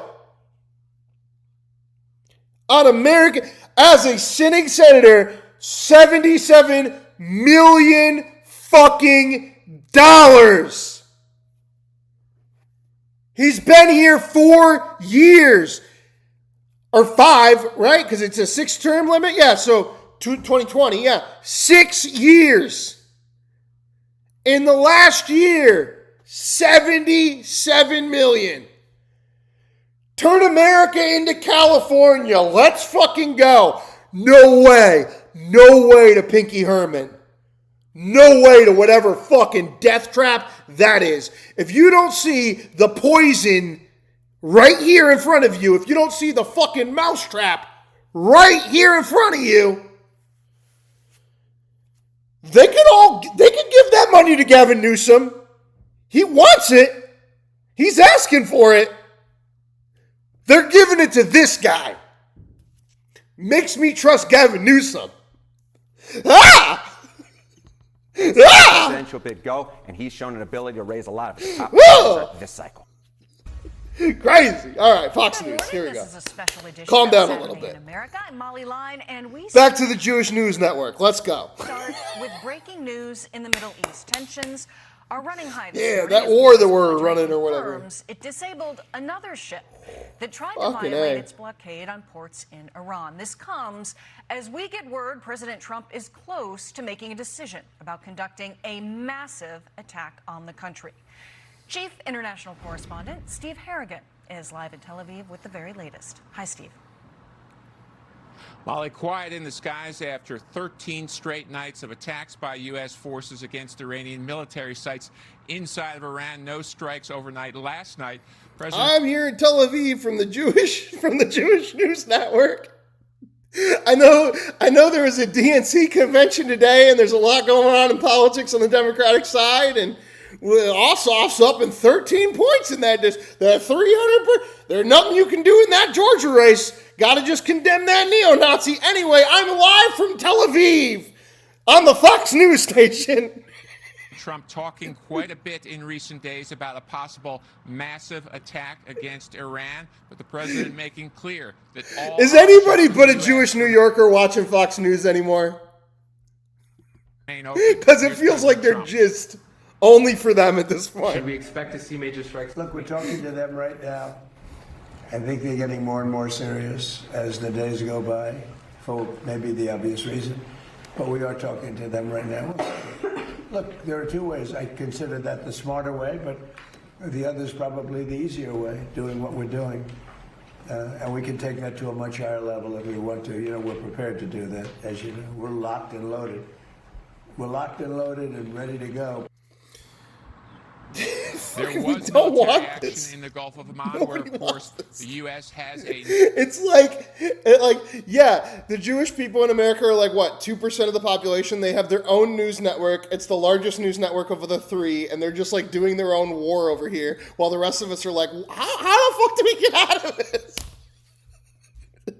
naval blockade on That's what it really feels like at this point. A merchant point. ship tried to run that blockade. It was Completely different planet. 4 separate times before CENTCOM reports. They fired into the engine room of that merchant ship. Keep that pounding ship them. was disabled. I just drop a fucking atom bomb. I'm done. We live in the internet age. If you dropped an atom bomb on Tehran, we murder 3 or 4 million people. By September, we forget it happened. Like, it's just...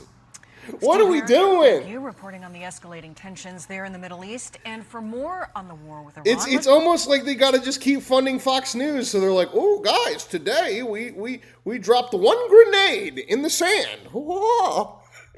I'm live from Tel Aviv on the Jewish News Network. Let's bring in retired U.S. Army Lieutenant Colonel Why? Darren Bob. Sir, thanks for Just joining bomb us. them. Be done. Steve Harrigan setting us up nicely. Lower my fucking gas, bro. To be a challenge in the Strait of Hormuz and in the region. And now it looks like potential expansion of the conflict could be underway. The Houthis being drawn in, Saudi Arabia conducting several strikes there on the naval area, trying to drive them back after a strike on a Saudi Arabian ship. What do you make of the conflict? Is it expanding, and do you have expand this conflict beyond the borders? They want to inflame a greater part of the Middle East potentially in this larger conflict, and that's part of the Iranian playbook. He voted for Trump 19 But times. with that risk comes an opportunity, as well as some of these nations decide that they've had enough of standing by on the sidelines as well. And so when it comes to like the Houthi rebels in Yemen, they were planted there basically as an influence means, not only over the Suez Canal region, but to counter Saudi Arabia, who Iran eventually wanted to dominate as well. So I think Saudi Arabia taking on the Houthis. Should we go to the Democratic Jewish News Network? Democratic Jewish News Network. I ain't get myself kicked off today. Guests to cover all of these all right, topics. Well, how's the Jewish Network over on the Democratic side? Congressman from Brooklyn. All right, here we go. House Democratic leader Hakeem Jeffries. Thanks very much for being with us this weekend.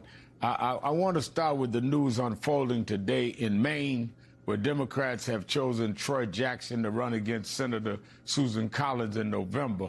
My first question is, are you satisfied that Democrats are now in a better position to win the seat in Maine and possibly retake the Senate in the fall? Watch yourself. Your Jewish overlords might be upset. Well, good afternoon, Rev. Great to be with you. First of all, I'm very confident that we have extraordinary candidates on the House side. And we're see how you didn't say anything? I'm very confident we have extraordinary House representatives across the board that are doing things that Israel and APAC and the Jewish Democrats want.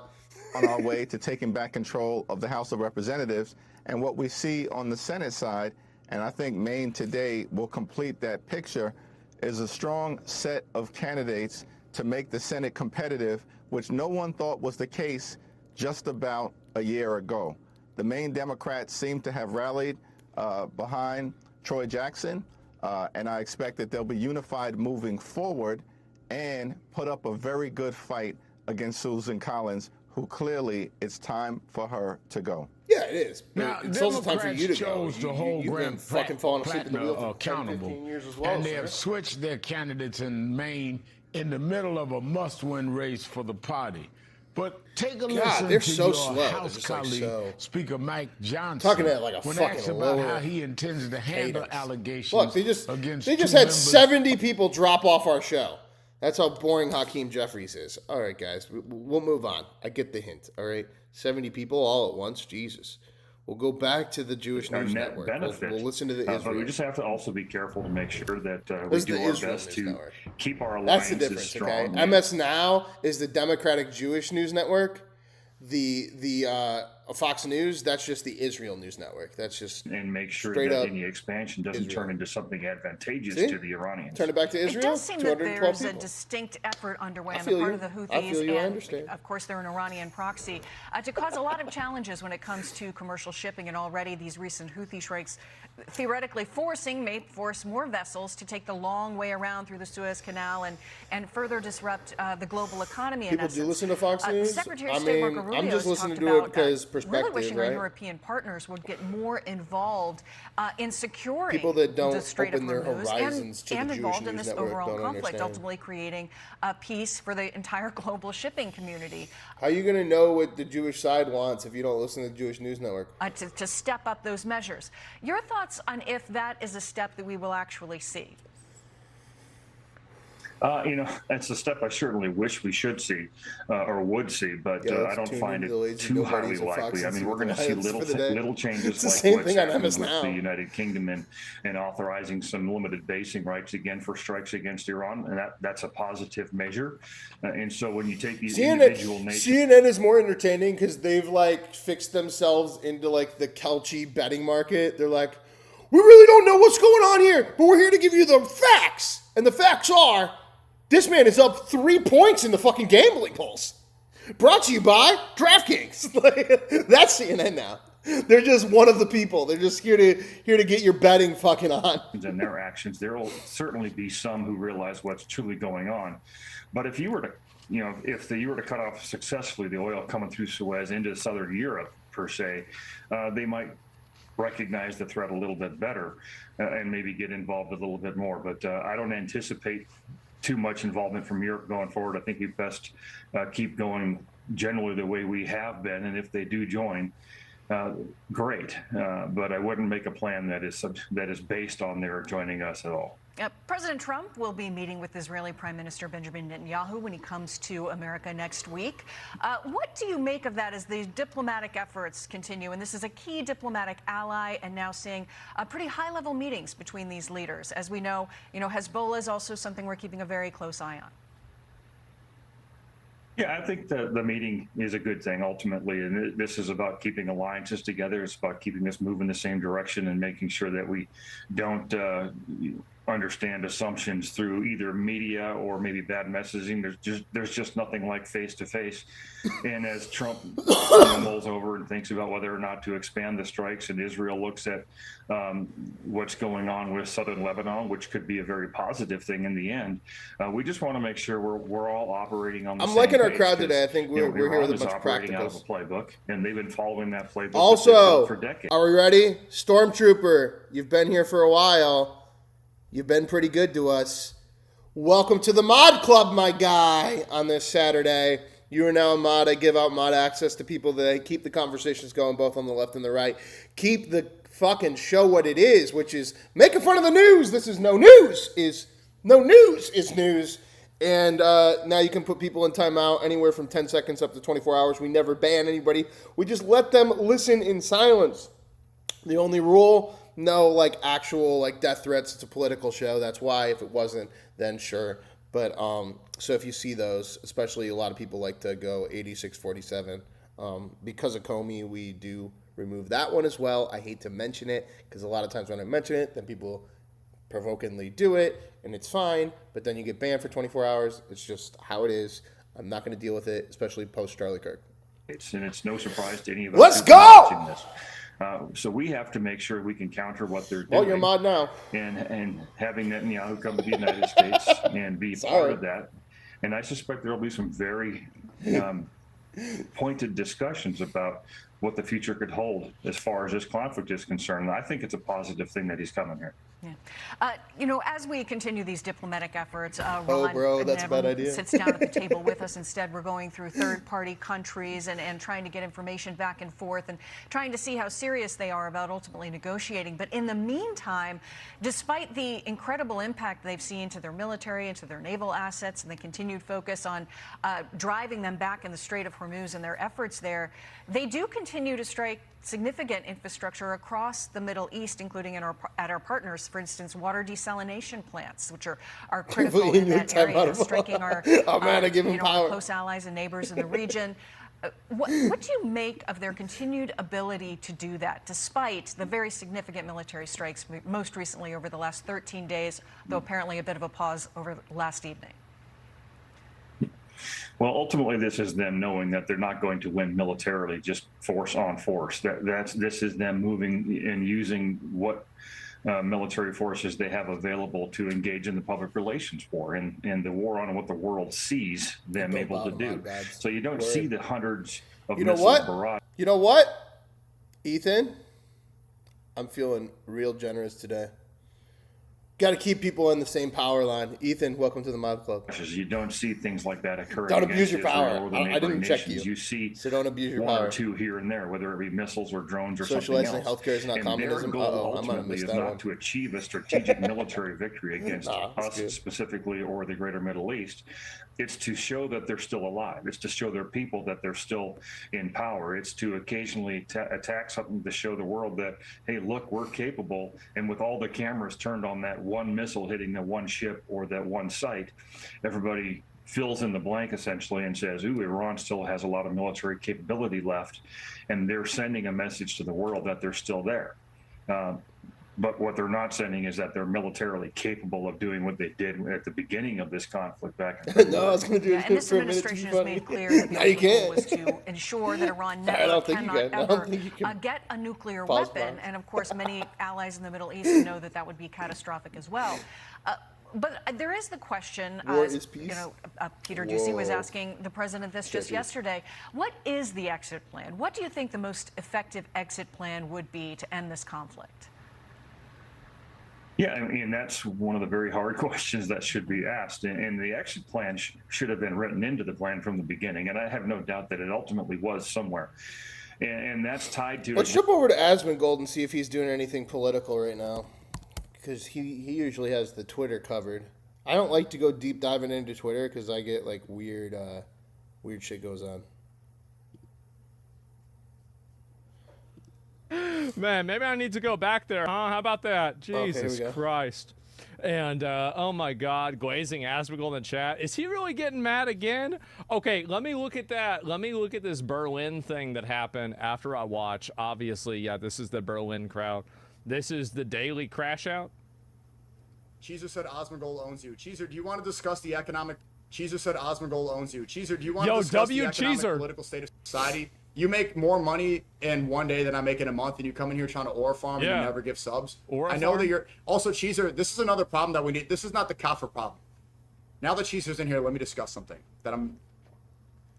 I understand that Sneako wants to counter-signal Goyim by using kafar in the same way, but it just doesn't hit the same way. It doesn't hit the same way. It doesn't. Like, It just I doesn't. understand that. I know what you're trying Kafar to do, versus and you're Goyim. trying to call kafar in Goyim. the same way that, like, you know, it's like, okay, well, the Jews use Goyim, but it just doesn't hit the same. You know, been apprehensive too, but That word wasn't promised to you 3,000 years ago. You just wasn't promised to you 3,000 years ago. Biting my tongue. Kafar.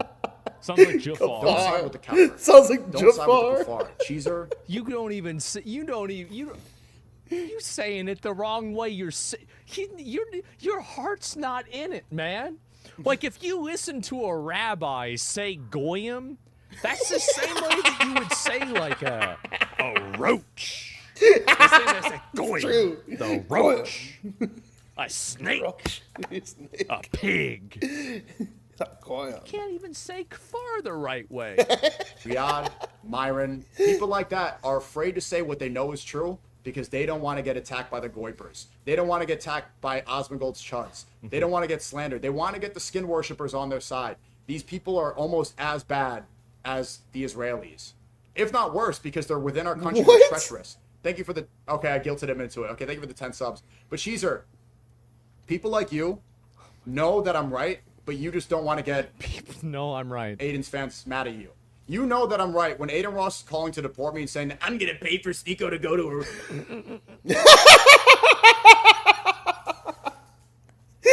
Iran. You know that I'm right, but he's your friend, and so we can't be afraid to call people out when they're in falsehood. Riyadh, for example, I'm debating him about how right-left slop is all divisive and meant to keep us within this matrix. Riyadh is like, I'm right, I'm left. The left wants to kill you. Charlie Kirk. You know who's siding with Riyadh? I saw the clips. We're going to stay with this, though, because there was some sort of breaking news out of London or the EU, and he's going to cover that after this. As I said, it really... owns you. That I'm right, but Iran, you take clips from the debate. All the kuffar love Riyadh. Think about this as He's saying, right about the kuffar, W it's not Riyadh. right. Think about this as a retard who's destroying Riyadh's brother.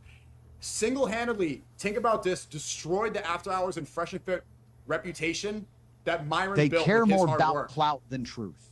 Never to humiliation. Never to humiliation. That's who's siding with Riyadh. The think about this guy who single-handedly is destroying his brother's hard work. What? You know who else is siding with Riyadh? The numerologist, Kabbalah magician Zerka, who is not allowed to stream on Kick because they said he's a pedophile. Maybe he is. I met John. John was a really nice guy. I've always gotten along with him. I don't know about any of that other shit. Because I platformed him and I made his career by his own admission, just like. No, you didn't make John's career. Like, dude, he was on the Raj show. I've known him for like 10 years. What do you mean? He's been around forever. He's been around as long as Sneako has. Yeah, the block chats, you can also unhide them. A lot of time it's just somebody saying pedophile. Career. And what did Zerka do with the career that Wait, you think that you made Nick Just as long as it's not Fuentes' death threats. career? If it's death threats, then delete them. made him? He goes and sleeps on Jack Doherty's couch and starts kissing transgenders on stream. That's what he did.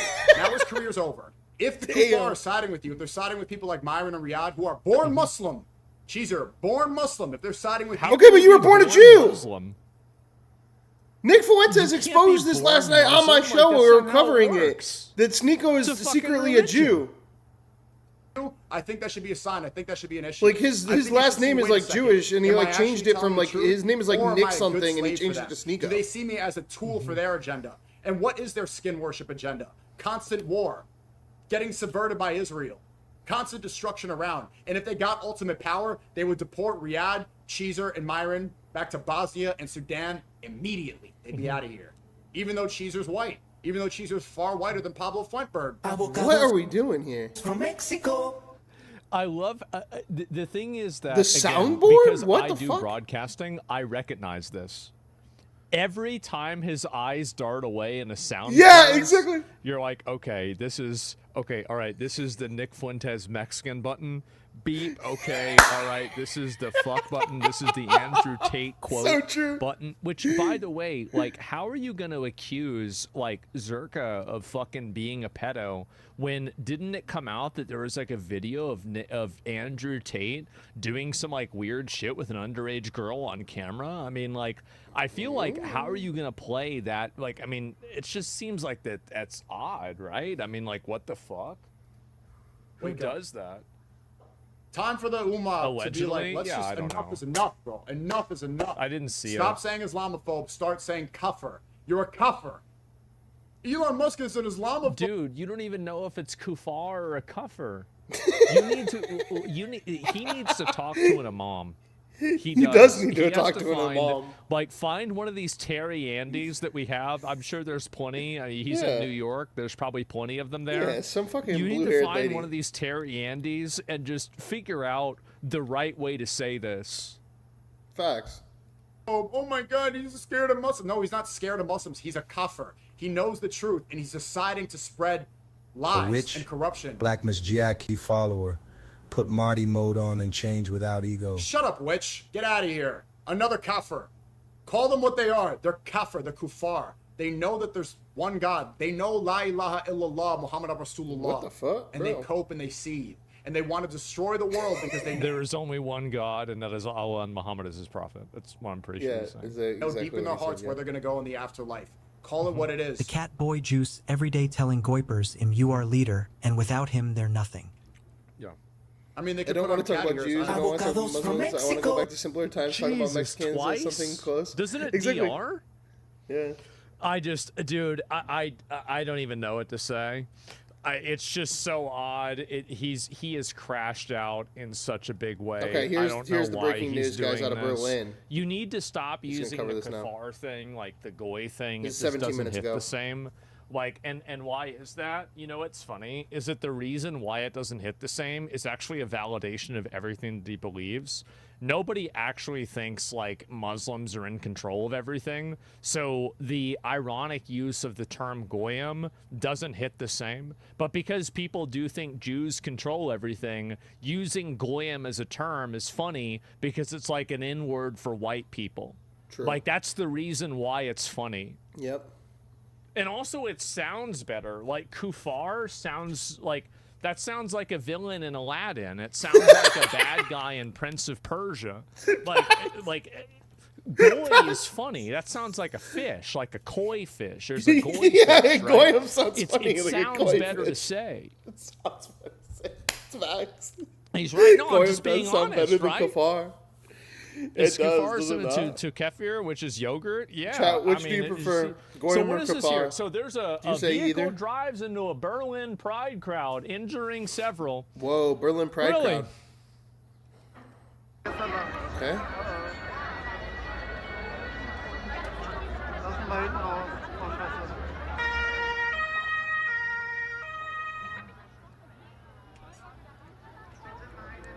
Oh my God.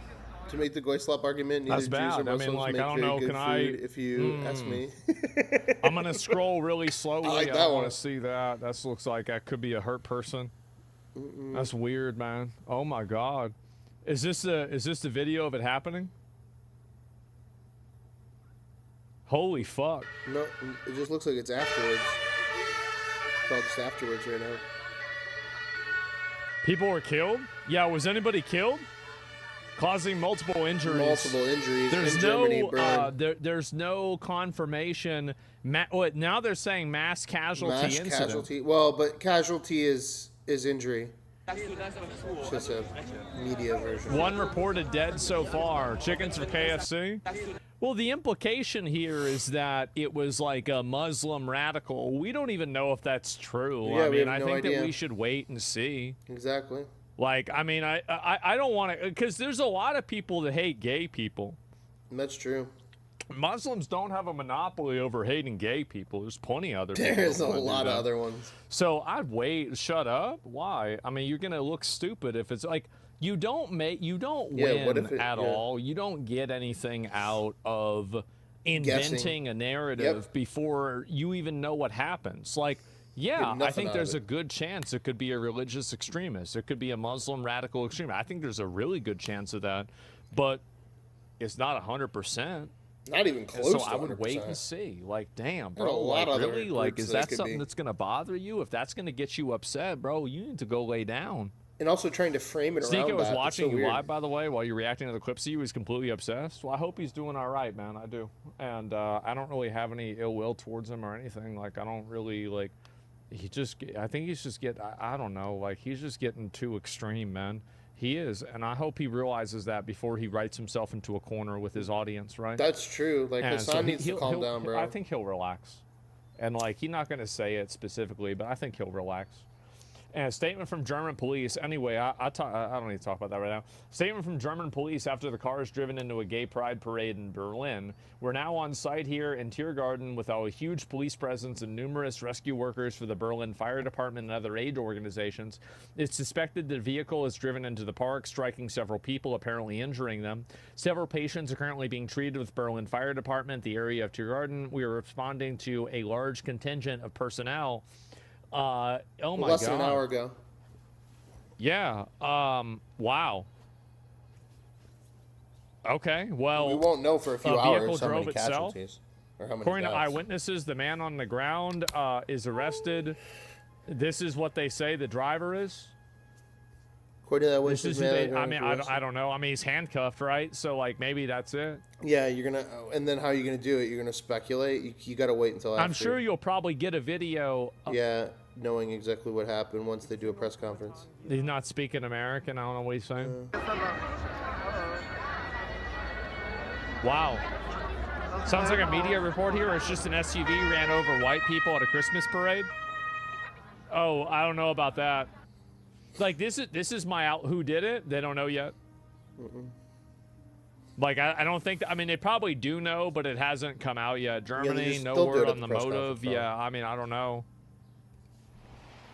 Good evening. We we start go. with breaking news this evening coming out of Berlin, and that is that there is a major police operation underway. Several people have been injured after an incident involving a car crashing into a crowd. This was at the Christopher Street Day parade at Berlin Tiergarten. The parade has now been cancelled as police continue this operation. But as I say, just to reiterate, several people have been injured and the police operation is ongoing. We will, of course, keep you updated on that story throughout the course of the evening. Damn. Crazy that, yeah, it's crazy that a car would do that, man. That's awful. And I don't really know why this happened. I don't think anybody knows why, but we'll have to wait and see.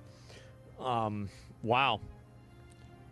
Let's not jump to conclusions and wait for more info, and it's a Muslim. I mean, again, like, I think that there's a good chance that's the case, but it's not 100%. And so, like, let's just wait and see what happens. Yeah, I mean, like, I don't think that you lose anything by waiting to figure out what happened. Because, like, you don't even have a photo of the person, right? I mean, if you had a photo, you could maybe have an opinion, but, like, that's really not even there. Yeah, there's nothing. There's Stop just him the being parade. arrested. Rescue scenes on site. Unconfirmed reports citing up to 15 injuries, including some serious and possibly one death. Eyewitness videos captured flashing emergency lights in a white van at the scene. Oh, my God. Wouldn't they say immediately if it was a white man? I mean, I feel like immediately is definitely, like, I mean, right now, this shit happened like an hour ago. Yeah. So, like, I don't think that they would be saying anything at all right now because they probably don't even still know what's going on. Right. Like, I think that very quickly they will, right? I mean, it will be, I'm not trying to counter signal you. I see what you're trying to say. What you're trying to say is that if it was a migrant or somebody from one of these communities, that they would hide the amount of references to their identity, and if it was a white person, they'd be out shouting. But you need the report of the person. That's what you're trying to say. I know what you're trying to say. I agree with that. You do that. But all I'm saying is that it's still too early to come to that conclusion. Can't do that yet. They wouldn't in Germany. It takes a day or two, no matter what. That's just normal. Yeah, I mean, I would wait and see what happens. It's also a different country. It's a valid statement. All right, let's move on from this. This is just kind of a little boring. There's only one death in it. I mean, not to trivialize it, but yeah, it looks like about an hour ago. Big, huge thing happened there. Let's see what else is going on here. Wait, Don Lemon? But we had a oh no, that's just what he roasted him with. We're getting into the roast battling and all that crap. Oh, here we go. Do you believe that Iran is trying to impact the midterm elections by threatening the Strait of Hormuz? They won't have any impact on me. I'm just going to do the right thing. I don't view it as, gee, we're having an election in a period of time. You know, everyone says, oh, I'm doing something before. No, the election, I can't think about that having to do with this. So if we left right now, it would take Iran 20, 25 years to rebuild, but we're not leaving right now. It's kind of a rock in a hard place type of situation. I mean, first of all, do you believe that Trump doesn't care about the impact it's having on the midterms? And secondly, is he really going to sell a never-ending war to the American people? Everything I know about Donald Trump suggests that he thinks about politics all the time. Of course he thinks about this. He's thought about this from the beginning. He just thought it was going to be a victory for him, like he thought Venezuela would be. I also think there is a possibility he may be telling the truth in that maybe he thinks because he's going to rig the elections, he doesn't have to worry about this. But that's a topic for another time. But I do think that the election is something that's at the forefront of his mind. But I do think that Trump is in a hard place because, you were talking before about the midterm elections, and the truth is that Trump sat down with Bibi Netanyahu in the Situation Room at the White House, and Netanyahu convinced him to go to war. There was no thoughtful planning about this decision because the people in the Pentagon had to have told him that Iran would try to close the Strait of Hormuz, and he didn't listen to them. And now we're in a position where Republican leaders in Congress are telling him that we can't continue to support this because this may hurt us in the midterms. So even if Trump claims he's not thinking about the midterms, definitely the Republican senators and members of Congress are telling him that they're worried about it. And here's a little snippet from what's been being talked about in some parts of Fox News. Listen to this.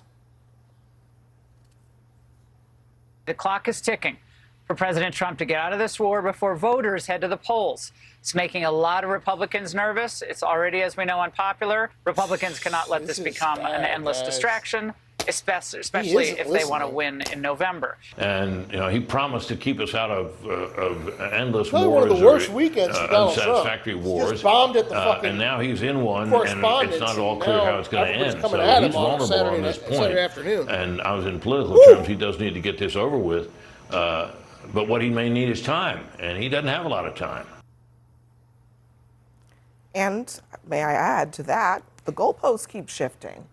You were talking about Pickaxe Mountain, the reporting that the CNN and the Journal have, and Trump seemed to confirmed parts of it, that they believe that Pickaxe Mountain might now be where some of this nuclear material is being stored. We didn't strike it at all in the last 2 campaigns. So it just seems like there's always a whack-a-mole. There's always something else that we haven't gotten. Well, I don't know if the goalposts are shifting as much as the targets. I mean, I think they've moved things there. And if they did, it sounds like we ought to bomb it tonight or whenever we're ready. Well, interesting move that we telegraphed it before we're going to bomb it. That's typically not a strategically wise decision. I mean, that would give the enemy time to fortify whatever they're hiding there, but I'm not. And they've and frankly, I mean, you don't think if they put all their nuclear stuff somewhere that they shouldn't expect some kind of an attack? I think they should, but it's a very odd. I think it's a very odd strategy to announce your targets before you strike them. And Trump himself, when he was running for office, said he would never do that. So why would he do it now? Look, I think that this is going, first of all, on the political piece, I don't want political consultants and pollsters dictating a military strategy here. I want the commander-in-chief and the military planners to decide what's the best and fastest way to achieve our objective, which is stopping Iran from ever getting a nuclear weapon. That's the best politics, is to achieve the objective. There is no other politics other than to win. And the win here is coming to the American people and saying they will not have a nuclear weapon. Scott, I mean, knowing what you know now, was it a mistake for this administration to launch an all-out war this year against Iran when some of the goals that you've stated, which is deterring their nuclear program, were arguably already met last year? Well, look, I mean, what you're asking effectively is, was it a mistake for the president to get information and see that there was an imminent threat, in his opinion, and not act on it based on politics? No, I don't think he should have done that. I think he should act when he believes there's an imminent threat. What was the imminent threat, really? Well, the imminent threat was we sent our negotiators to talk to Iran, and they told them at the table, as best I recall from the reporting, that they had enough material to build 11 nuclear bombs and intended to do so. But if he's wrong, and they have a missile program to do it. If he's wrong, should he be accountable? Isn't that the question? Like, if you are trusting the commander-in-chief to make a judgment on an imminent threat, we're going to have midterm elections on that question. But look, this is the thing, right? Keith, you were mentioning earlier, you don't think the president is serious when he says that he doesn't think about the politics or the implications on the market or something like that associated with his decision-making here. I believe him because I remember Liberation Day. I remember when he was going through with these tariffs and everybody in the pundit class was saying, well, once the markets react negatively, he's going to immediately pull back. No, a Supreme Court decision had to lead to him pulling back on that front. Well, so sort of. The president actually pulled back from Liberation Day several times, even before the court. If you want to talk, so okay, so Taco Trump, then why wouldn't he pivot now? Just to be clear, the back down happened even before SCOTUS weighed in. Trump's ego is so huge, he can never admit when he's wrong. The reason why this is a political disaster for Trump is because this is a guy who last year was going around campaigning for the Nobel Peace Prize. First of all, and now he's saying he stopped all these wars last year. We have to be realistic about the fact that the pundits and prognosticators got so much wrong on the. Now he's in the middle of a 5-month war that he said was only going to last. You can finish your interruption. That's fine. Okay. The pundits and prognosticators got wrong what the market impact of this conflict would be. The markets are soaring to all-time highs at this point. It's possible that the president may believe that the pundits and prognosticators are getting wrong what the political conflict. Yes, exactly. That's exactly how I feel. That he is misaligning and misidentifying what the pollsters and the the pragmatic financial advisors are doing. Like, if they got the markets wrong, then won't they also get the poll wrong that says that we don't like the war because of gas? War is not limited to the stock market. No. Gas prices are still elevated significantly compared to where they were on the day before this war began. So it is not true that there has been no economic impact. But that's not what I said. I said that the is pundits completely false. That's not what I said. I said the pundits got wrong. He said that the pundits got the market wrong. So if they got the market wrong, what's to say that Trump isn't theorizing that they're getting other things wrong? And he wasn't even saying that Trump is necessarily right in doing so. He's trying to theorize as to why Trump is dismissing the fact that 65% of Americans don't want tariffs.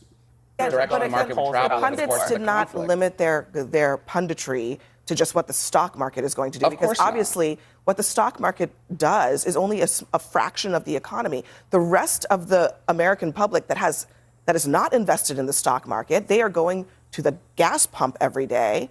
That's what really matters when it comes to voters. Right, but my only point is that the pundits may believe that, the president may believe that the pundits are wrong about the politics of this conflict as well. Yeah, Look, maybe he does.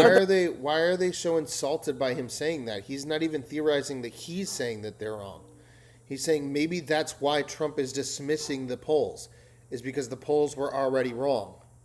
The numbers are also pretty clear there, too. This is an unpopular Yeah, one. money talks, though, and the RNC is currently outraising the DNC by orders of magnitude. Ken Martin, the DNC chair, had to issue a document today basically explaining why his party is in the red over the course of the election. You're still losing the polls. Americans are so negative about their financial situation. They, by and large, think that things are getting worse. The president has now returned to his whole tariff thing after resoundingly Americans said that was bad policy. And now he's basically saying, let's just give, billions and billions of dollars to the defense budget and not to the things that affect your pocketbook. Well, before we get too far moved, I think we had a little clip of AOC. Let's pull into that real quick for a minute, because I think I just saw that pop up on here, if I am believing correctly. That there was a comment by AOC. I believe, yeah. There's a comedy duo, and B. Spear is a journalist podcast. Right here. Let's see here. Right here. Here we go. Breaking news to share, Maine Democrats selecting their new nominee for U.S. Senate, Troy Jackson. The former state Senate president will face off against five-term Republican Senator Susan Collins. Let's bring in former Special Assistant to President Biden, Megan Hayes, and former advisor to Speaker John Boehner and founder of Blue Stack Strategies, Maura Gillespie. I don't need that. Where the fuck is the...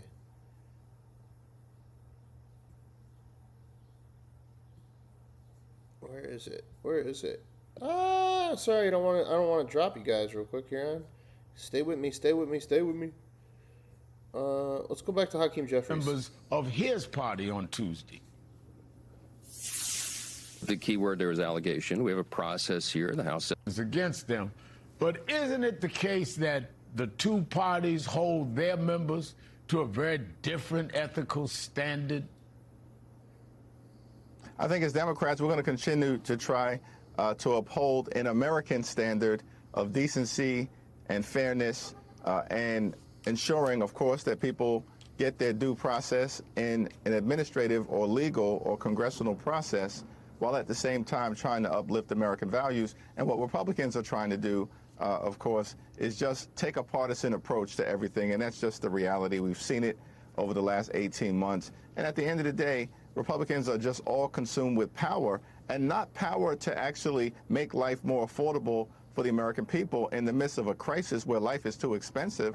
They're continuing to just lean in to lifting up the wealthy, the well-off, and the well-connected. Obama hard pass on all this? Let's switch gears to the House. As we mentioned, we're closing in on 100 days until the election, and Democrats are honing their message and laying out their priorities. You've said the first bill of a new Democratic session would be focused on affordability.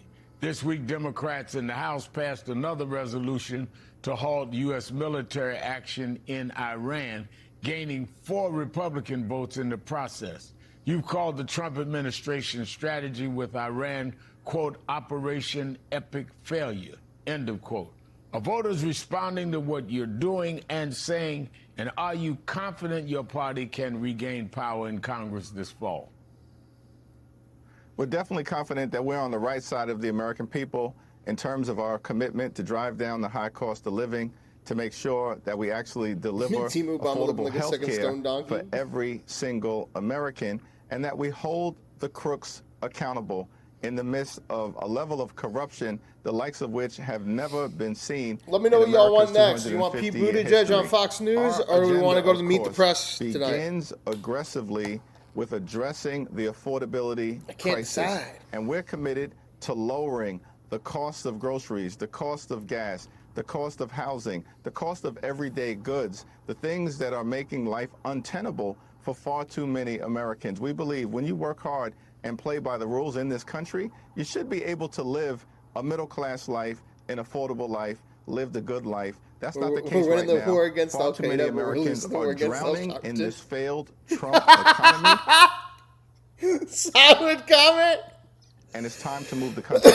Volume? Is that better? Fox News polling out this week shows nearly 40% of voters want dramatic change right now. The Democrats are favored over Republicans on nearly every issue, including the economy and foreign policy. Republicans hold only slight edges on national security and crime. Yet, with their poll numbers plunging, Trump and Republicans have been focused on rigging the electorate in their favor. Tomorrow, we're going to be talking to your colleague, Congressman Cleo Fields, who announced he will not be seeking re-election this week after his majority black Louisiana district was eliminated in the wake of the Supreme Court Callaghan decision. This took his fucking... You've been very clear what you view what happened to Representative Fields in form of voter suppression. A gut check question now. How deeply will the country... Bill Sharpton is like, a black man as another black man. We are both robots that are black man, but there is another robot black man, and he was taking his robot black man seat. So as a robot black man, add to another robot black man, in the vein of Jesse Jackson and Obama, what do you have to say? Be impacted in November by what Republicans and the courts have done to black representation. Matrix. And how Black are Robot Democrats Matrix working to overcome it? Well, Congressman Cleo Fields will be deeply missed. We're going to work closely over yes, sir, your unconstitutionally segregated district got yeeted. My bad. 6 or so months so he can finish out his term strong. As one by robot Obama to another robot Obama. Let me tell you about robot Obama. It's a shame that his seat has been carved up as a result of the unprecedented attack on the Voting Rights Act by the Supreme Court. Bro, and then, you're only here for 11 minutes. You could have said so much more if you just stopped fucking pausing between every Jim word. Crow-like tactics that have been unleashed. News works in like this. You states gotta talk like fast. Louisiana, Come on, as let us well know. as Tennessee What's going and on? Alabama, Hey, signed off on fucking by wake the United up. States Supreme Court, which is why we believe dramatic change is necessary in a whole host of areas. That's dramatic campaign finance reform, dramatic electoral reform, including, of course, passage of the John Robert Lewis Voting Rights Advancement Act, so we can end the era of voter suppression in the United States of America once and for all. And certainly we need... As one robot Obama to another robot Obama, I say let's vote for the John Lewis Act. Dramatic Supreme Court reform, because this right-wing Supreme Court extremist majority is totally out of control, and they need to be reined in. Now, President Trump and his okay, they got 4 minutes. Do you think that they say good trouble before they leave? Allies Do you say continue good to push trouble before you for leave? the so-called SAVE Act that includes Doesn't many feel of the president's South Carolina vote Democrat suppressing, enough until you say suppression, the words. Priorities and like voter ID. This week, House Republicans tucked elements of the SAVE Act into a budget reconciliation bill that passed along party lines that Senate Majority Leader John Thune has said will not pass the Senate in its current form. Are you concerned the Republicans could still find a way to push through parts of the SAVE Act before the midterms? And what are the Democrats doing to counter this?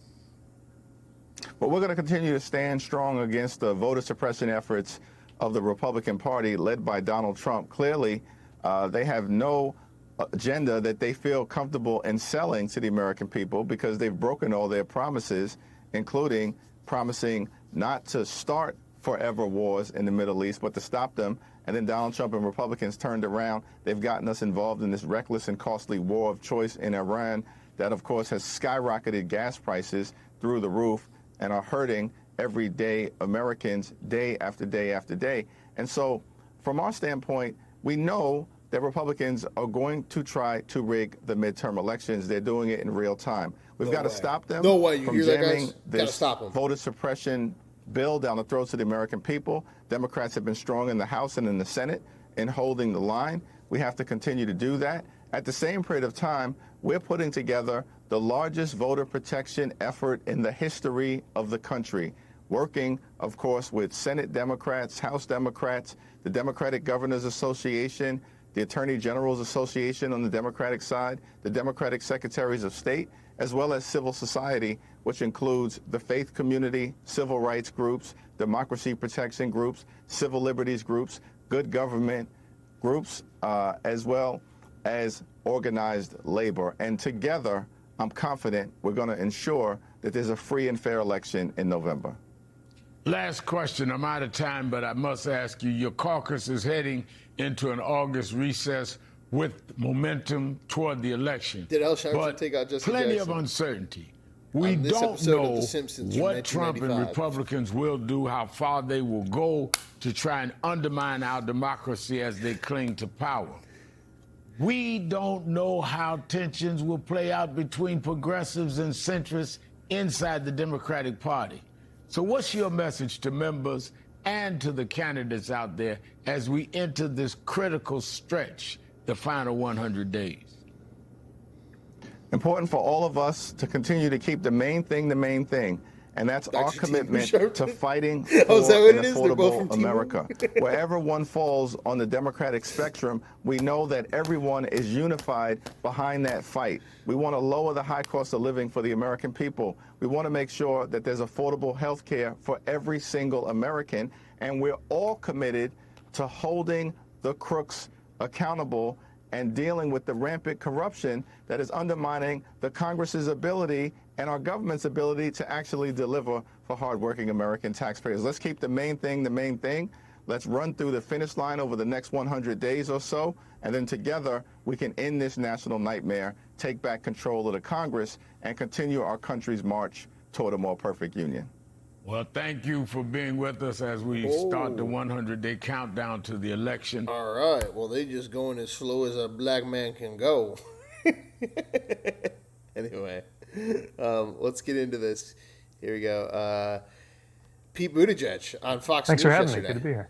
Some are saying that she appears to be a sympathizer with some of those radical policy calls, eliminating the Senate, defunding the Department of War, ending all deportations. How do you see it? Yeah, look, I think that there are so many issues where about 2/3 of Americans are in agreement with each other and in disagreement with the president. And my focus is on those things, right? 2/3 of Americans disagree with the Trump tax cuts for the wealthiest Americans. 2/3 of this country believe that wages ought to be higher. Even most Republicans think we ought to raise the minimum wage more than we have. Most Americans believe that we ought to have health care for everybody. There's a version of it I've proposed. There's obviously lots of different versions of how to do that. But that's something most people agree with each other on. Most people are against President Trump's health care cuts, many of which will go into effect next year, I think kind of cleverly timed to come just after the election. So that to me is where the center of gravity of the country meets the center of gravity in my party. And that's what my focus is on when I'm traveling around the country. I go to a lot of places, including more conservative places. We were in Nebraska recently. I was in Arkansas campaigning. And those are the things people most want to know about. How is my life going to be different depending who's in charge? So you just pitched to them how... In Arkansas, I feel like they mostly want to know, why you gay? Hey, sir, why you gay? I think this is mostly what they want to know. Care, because that does top the list for a lot of people. They're concerned about the affordability issue when it comes to health care. I'm surprised. Oh, JD Vance getting 61%. The show must go on, though. We still are above 50 members live, so we're going to continue into hour 3, guys. Stay with us. So we are going to be right back to the news in a second. We've got to shut up this third hour. We got our third-party voter now because we made it into our third hour. Who will be president in 2028? 834 days until election. We got JD Vance is still sitting pretty with 62 wins. We have Gavin Newsom, and he's got 19 wins. And our third party this hour is Wes Moore. All right. Wes Moore is that third party candidate. Let's get back to it. Pete Buttigieg on Fox News. Prices, housing prices even. It sounds like you're pitching Medicare for all. So what do you see? Well, you remember we had a whole debate over this back when I was running for president. I favored something we called Medicare for all who want it. The idea is that there is that publicly available plan, but we're not going to force anybody onto it. I still think that's the right answer. And it's interesting, some of the critics of that plan before have come to embrace it now. I think it would be a good policy. But yeah, the cost of healthcare The cost of gas, obviously, through the roof as a direct result of President Trump breaking his promise not to start a war and what's going on in the Iran war. These are the things I'm being asked about when I'm on the road. So when it comes to the Iran war, we've had many, military experts on the program just the last 90 minutes telling us that it's time to go big. At this point in the war, I know you've been very critical of how long we have been in it, and you feel that President Trump has broken his promise to the American people. Well, not I feel. He made a specific promise and then he did something else. So at this point, based on where we are, what would you like to see happen next if you were advising President Trump? Well, if I was advising President Trump, I'm trying to try that scenario on for size. I guess I'd advise him to start by telling the truth to the American people. Because when he says it's going to be 4 weeks and then breaks that promise, it reminds people of when he said he wouldn't start this war and broke that promise. When he says he will settle for nothing less than unconditional surrender and regime change, and then changed his mind, backpedaled. Okay, whoever votes for Newsom is retarded and blackpilled. Okay, I'm starting to vote for Newsom, though, because Ossoff got paid $77 million to just become a candidate out of nowhere over 1 year to condemn anti-Nazism or some Nick Fuentes weird shit, and they're trying to box Newsom out with Ossoff. And they gave Ossoff $77 million to just condemn Nick Fuentes, basically, for a year. So I'm kind of starting to get on the Newsom train. I'm sorry, guys. I'm sorry, guys. Agreed to a framework for a ceasefire that was very different. Then that ceasefire has been broken. The outrageous news that we just got, that the Trump administration removed the names of 4 of our service members who were killed in action, apparently because the fact that they had been killed in action goes against his fiction that sometimes he says we're actually not in a war, even though I'll be back one second. everybody knows we are. What I would say to him is, when I was in uniform, when I was deployed, I knew that on some level my life depended on the credibility of the people running our government. And American lives depend on him telling the truth, even when it's hard. Do you agree with removing Iran's nuclear capabilities? Yeah, Iran should never have a nuclear weapon. And each of the last, every administration in my lifetime has found a way of achieving that. It's just the other administrations managed to achieve it without getting the United States into a war and without getting American troops killed. Removing Iran's nuclear capabilities? Iran should never have a nuclear program. Okay, so this is Montana Senator Tim Sheehy. He was on Fox and Friends. This is back on June 22nd, and he said this, listen. What's worse than a forever war in the Middle East is a forever war right here on our streets. Just down the road, 9/11, the Iranians want to bring that war here. They want to create a global caliphate of Sharia law and kill all of us. And that's not a theory. That's what they actually tried to do every day. So I think we have to remember that. And, having our troops fight them there is far better than us fighting them here. Get a thought. Yeah. That is almost word for word what they told us when we were sold the war in Iraq. Remember in 2003, they said if we don't go in, invade Iraq, take down Saddam Hussein. If we're not fighting him there, we're going to wind up fighting him here. And that war in Iraq made America weaker. This war on Iran is making America weaker. Folks at home, look, 6 months ago, at least where I live in Michigan, you didn't have to get up in the morning and worry about the Strait of Hormuz. You didn't have to know where it was. It wasn't affecting your life. Now, folks from my neighbors in Michigan to people coast to coast in this country are paying more for gas, more for diesel. Mortgage rates are going up. And of course, our tax dollars are going into a war where it's pretty clear even the best case scenario is going to have us worse off than where we were. Because a year ago, the Strait of Hormuz was open. Now we're fighting to try to figure out somehow how to get it open again. So back to that scenario you invited me to think about before, where I'm somehow advising President Trump. I guess the other thing I would say is, listen to the intelligence a little more. Listen to the same generals and the intelligence that told you, hey, if you do this, they might close the Strait of Hormuz. And he said, oh, that'll never happen. And then he did, and then that's what happened. Maybe he should pay more attention to that. And most of all, pay more attention to the American people who do not want an escalation of the Iran war. Okay. I want to ask you about big change, because I hear you talking about big change. And in our recent Fox News polling, a majority of Democrats want some sort of dramatic or revolutionary change in our nation's government. I mean, you see a lot of it in the DSA playbook. But what would you be looking to do? Are you someone revolutionary that can lead the country? Small change, substantial change, over 50% revolutionary change. Revolutionary change is we don't take any money from Israel, and we also don't lobby for them in any manner. And that's why John Ossoff, that substantial change, that 35%, is getting $77 million fed to him to condemn neo-Nazi Nick Fuentes the day that a Channel 5 interview comes out, making him a national candidate, pushing out Gavin Newsom. Revolutionary, dramatic change.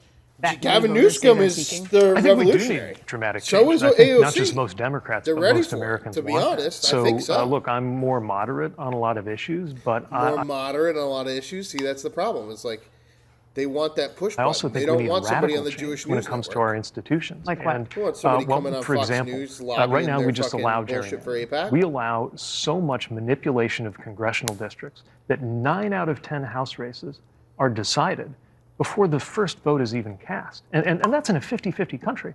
That needs to change. Money in politics needs to change. The flood of corporate PAC money going into our politics. And I sincerely believe that being against that kind of role of money in politics doesn't have to be a left or right position. I was in Montana. There's a bipartisan initiative there. It's going to voters on the ballot. But it's easy to say we shouldn't worry about money when you guys are in the red. Like you're not, like you're able, the Supreme Court legally allows you to spend unlimited funds. The Republican RNC has $3.8 billion of a slush fund they can use in the midterms. The DNC has $1.1 billion, but owes $210 million in back payments. Really easy when you're broke to say money doesn't matter. The Montana plan that would do something about money in politics. I would personally know. I'm believe unemployed. that we ought to have a constitutional amendment about me a this super to chat, guys. clear Come up that corporations are not the same thing as people, and that money, flooding money into campaigns out of corporate treasuries is not the same thing as a person using their right to Like the speech. So, Bucky's logo in the look, that's chat. ambitious. That's definitely a big change, especially talking about a constitutional amendment. But we've changed we've amended our Constitution more than 25 times. And you're willing to do so. I want to ask you about the Supreme Court. Rewind the tape. This is June 11th. You suggested this. Watch. We have to deal with a Supreme Court that is now a rogue Supreme Court. Nowhere in the Constitution does it say that there have to be 9 Supreme Court justices.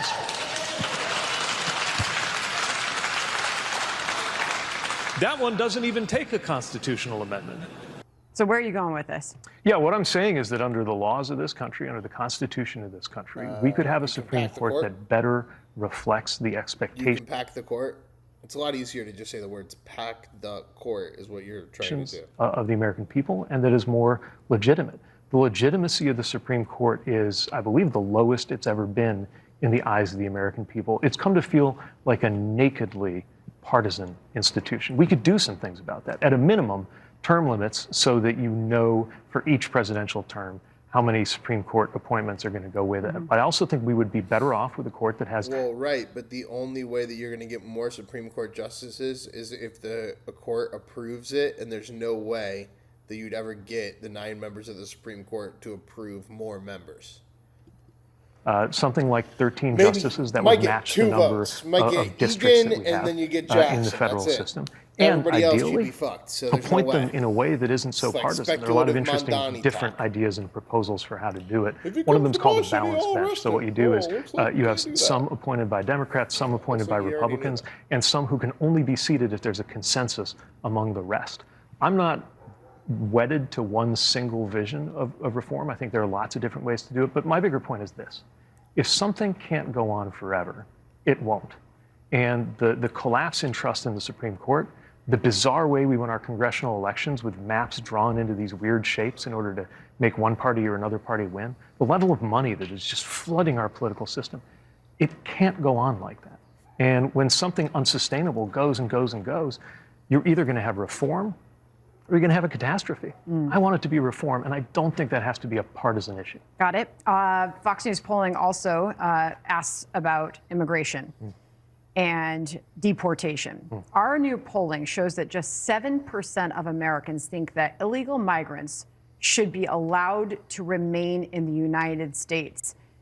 Yet, I just read the DSA playbook, Democrats, Socialists of America, and they want to let everybody in.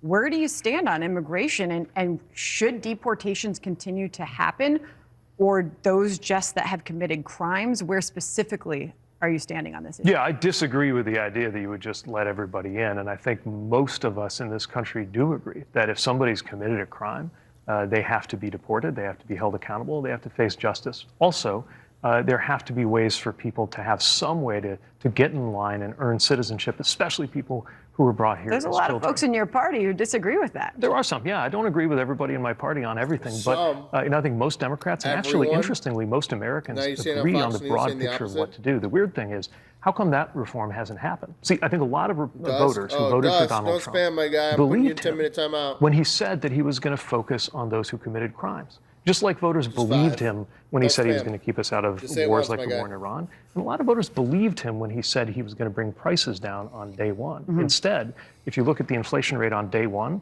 when Donald Trump took over from Joe Biden, and you look at the inflation rate today, it's higher today. So you have this set of broken promises that I think is an opening for us. Okay, so let's, you open the door to affordability in the economy. Yeah. So what are you offering? What are you offering? What is the solution to what so many of you Democrats are saying are failed economic policies in this country? Right now, I look at average hourly earnings, they're up. Wages are up. The American stock market has been rocking. It's at all-time highs. Growth has been up. What are you pitching? What do you think is the solution to, the polling that does show that there is a frustration with the American people, specifically when it comes to affordability? Yeah, I think Americans are frustrated because we see some of those top-line numbers you're talking about. Economic growth overall up, stock market way up, but wages haven't moved nearly as much as profits have. It tells you that something is off. So some basic things we can do. First of all, raise wages. Again, most Republicans agree with me and disagree with Washington Republicans on having a minimum wage increase. It hasn't increased in years. At least over 12 is what most Republicans can agree on. I think it needs to go north of that. Small business owners are going to say, you're going to kill me. They've always said that, but right now the minimum wage is lower when you account for inflation by something like 30% than it was the last time we raised it. We should just index it to inflation so we don't have these fights every few years. We should do health care that's available to everybody, like that proposal I was telling you about earlier. Another thing we can do is just stop making it worse. We woke up to news today that Donald Trump is imposing a new... Because we index Social Security to inflation every year. Their checks change, but we don't index the minimum wage change or unemployment change. We should index all three. Any money coming out of the government paid to a citizen should be indexed by the inflation rate. Why would you put an extra tax, an extra tariff on things when affordability is so hard? But I'm asking you, how do you make life more affordable for the average American? Well, I just told you, we cut the cost of healthcare, right? And also, if Republicans hadn't gotten rid of that help on healthcare premiums, right, premiums would be lower. So we should make healthcare premiums lower instead of higher, the way congressional Republicans raised them. We should make sure wages are higher instead of keeping them stuck where they are. We should be supporting childcare. By the way, I'm very interested in maybe a bipartisan consensus where we work on childcare that's not just about supporting childcare in an institutional setting where you drop somebody off at a center. That's great for some families. A lot of families are doing family childcare. Sometimes they're like me in a sandwich generation where you're looking over after both the parent and children at the same time. We should be supporting family caregivers as well. We could use tax credits to do that. Another thing that would make America more affordable, do more with the child tax credit, which successfully cut the rate of child poverty in half. And then congressional Republicans refused to extend it. All of these are specific, concrete things that will work, that most Americans agree on, but you can't get through Washington. Why? Because the political system is broken, which is why I keep talking about those reforms on how we elect House members, money in politics, how we elect the president is another one I care about. All these things that I think would make a difference. Real quick before you go, I mean, has this socialist wave? I mean, you're sitting in New York City. We've got a socialist mayor in New York City, Zohran Mamdani. Is it gone too far, do you believe? Look, there's always going to be some people in my party who go too far for me, people I disagree with. If you pick the 5 or 10 or 15 furthest left people. Yeah, but that's not the question. In our party, they're going to, by definition, disagree with a lot of others. But there's so much that we do, in fact, agree on. And I think one of the reasons why you see people who run on a promise of shaking it up, whether it's a DSA candidate on the left or whether it's someone like Donald Trump, is because people can tell that the system we have is not just showing its age, it's letting us down. That system can change. There's a way to do that is not destructive. What kind of Democrat are you? I mean, we've got blue MAGA, we've got socialists. What are you? Look, there's label after. I don't know. I'm a Pete Buttigieg Democrat. I think I'm a common sense Democrat. But of course, everybody thinks that their ideas are common sense to them. And you're running for president?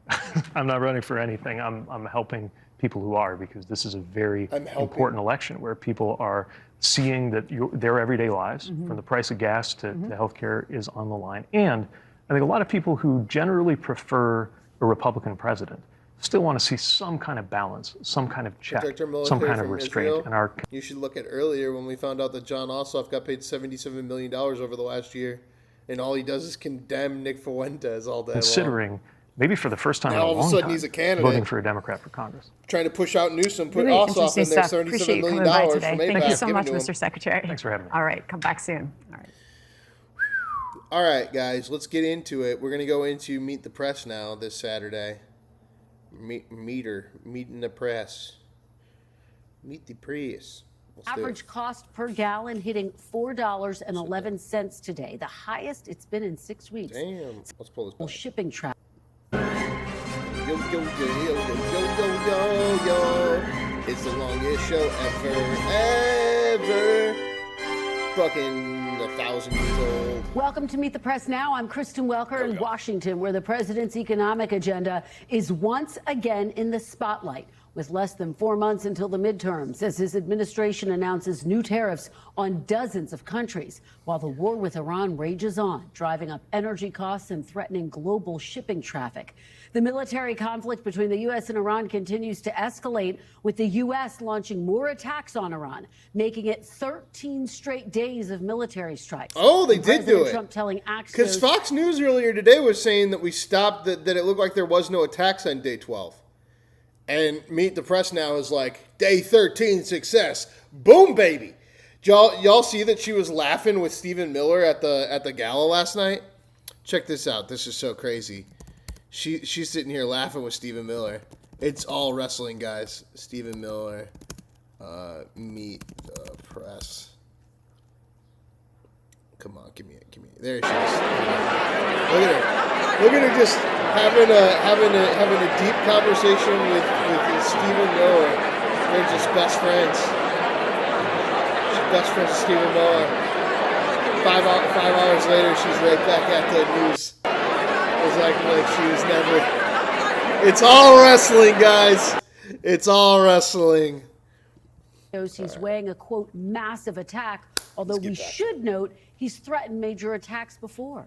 Moments ago, President Trump was asked about that potential escalation and whether there is, in fact, an off-ramp. Here's how he answered. Moments ago. What is the exit strategy? Well, I think there's a lot of them. There's a military exit where we just keep going just the way we are, and we can even make it a heavier dose. We don't want 24, 125. Welcome to Meet the Press Now. I'm Kristen Welker in Washington, where the president... Nah, you're not playing me that game. You're not playing me that game. Oh, they didn't do any news today. All right, okay, I guess we're going to have to go back to deceased CNNers. Let's go back to this debate with over the the four Iran fallen. war. I think we tend to get lost, and it tends to be lost how great of work our men and women in uniform have done in Iran, whether it be Midnight Hammer, whether it be the opening entrees of Epic Fury, even these bombing raids now. 900 ships have been transported through the Strait of Hormuz with U.S. naval might. That cannot be understated. And to Noah's point that you would think we were getting our butts handed to us the way that you often hear it portrayed in the media, but it's not the case. Our men and women are performing incredibly admirably. But to your point, I think a lot of this would be treated differently if Donald Trump also messaged completely differently. We have heard that he didn't make the selling points, but he hasn't made a selling point on really any accomplishments he's had thus far. We should have been talking about the no tax on tip, no tax on Social Security, no tax on overtime way more than we have. We don't hear about Trump RX enough. We don't hear about investment accounts enough. We didn't even hear about the housing bill. He didn't even sign it. So all these things would be helpful in the messaging to the affordability point. In November, everyone's going to be voting on affordability, as you just showed in those poll numbers. So yes, the president does not have the luxury to focus on only one thing at any one moment. He has to be able to walk and chew gum at the same time. Iran is a threat, but so is people's pocketbooks. He doesn't believe that the pocketbook issue is a real one. Right, I think he that's called it a part of the hoax. problem.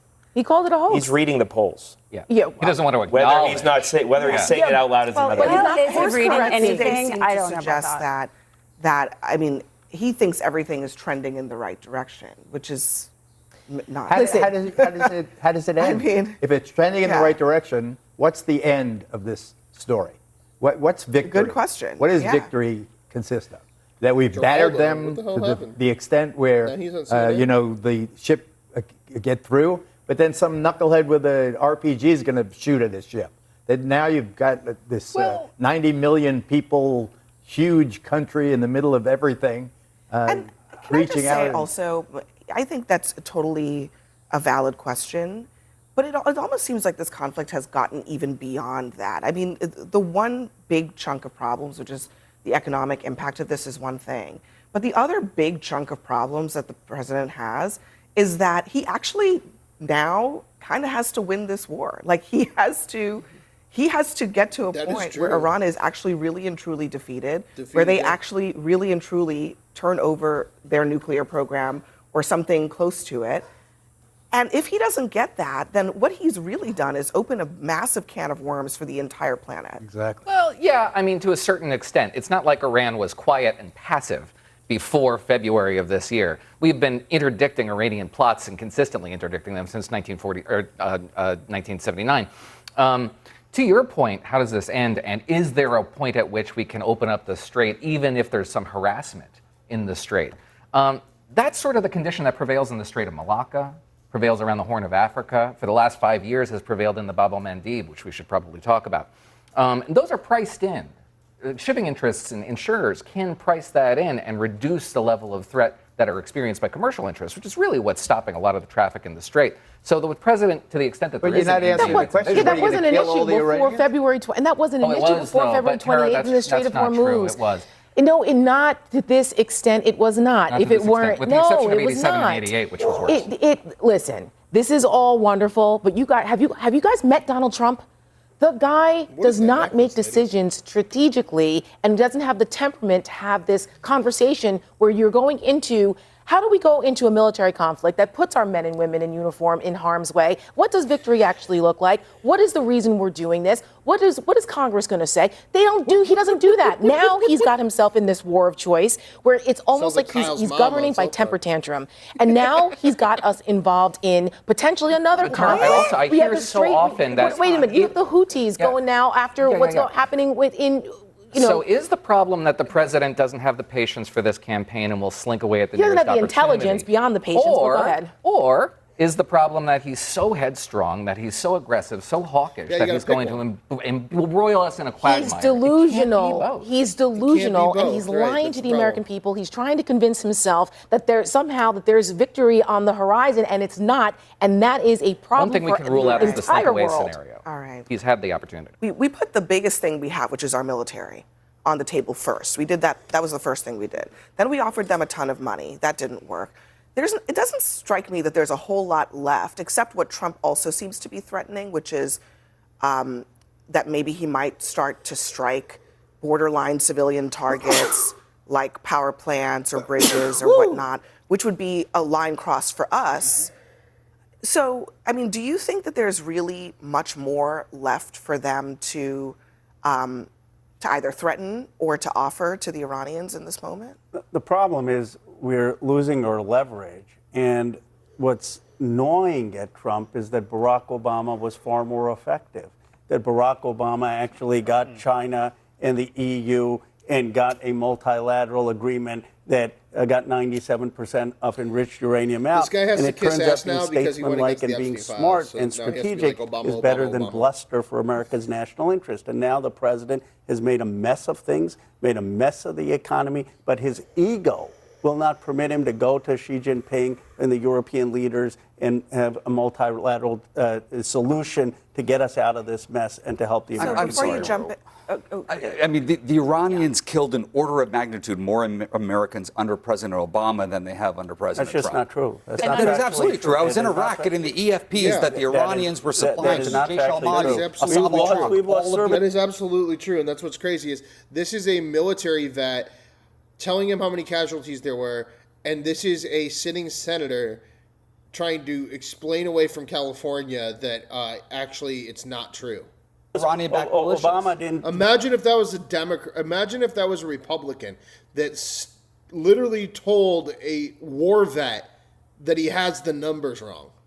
Go to Dover Air Force Base and have to look at dead Americans coming in. Obama didn't preside over the Strait of Hormuz. I mean, he should have, because there were my colleagues coming back from Iraq. From Iraq, but not from the direct. Who were killed by Iranian-backed by proxy groups. Yes, but those were being killed. Right. And what's a proxy group?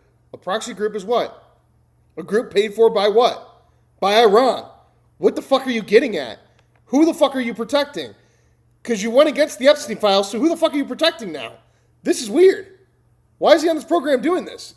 Their weapons. Those were being killed under the first Trump term as well, and you know that as well as I do. Trump has created a disaster. And killed under Biden and what he has done is he engaged in the very regime change wars that he ran against, and he believes that he can attack that's the world. criticism. There's no regime change, right? That is the crux of the Democratic criticism. You haven't changed the regime. It's not a regime But he change. tried. And inflation, if I may, was much higher under President Biden. The economy was much worse under President Biden. The inflation. He pushed so much money out.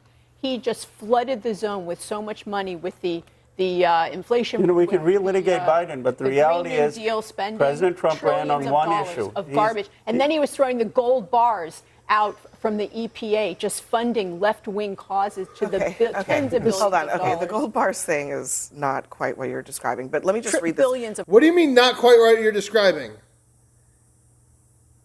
Even the way that you describe it, it's like you can't dismiss it, but then you... Yeah. Just to your comments about the taking economy, gold here's bricks a and viewer paying for comment that left-wing says, causes. The Yes, true that's what Joe war Biden this did. president has to deal with is the war against the economy. And just to that point, this Fox News poll shows that 76% of Americans have a negative view of this economy.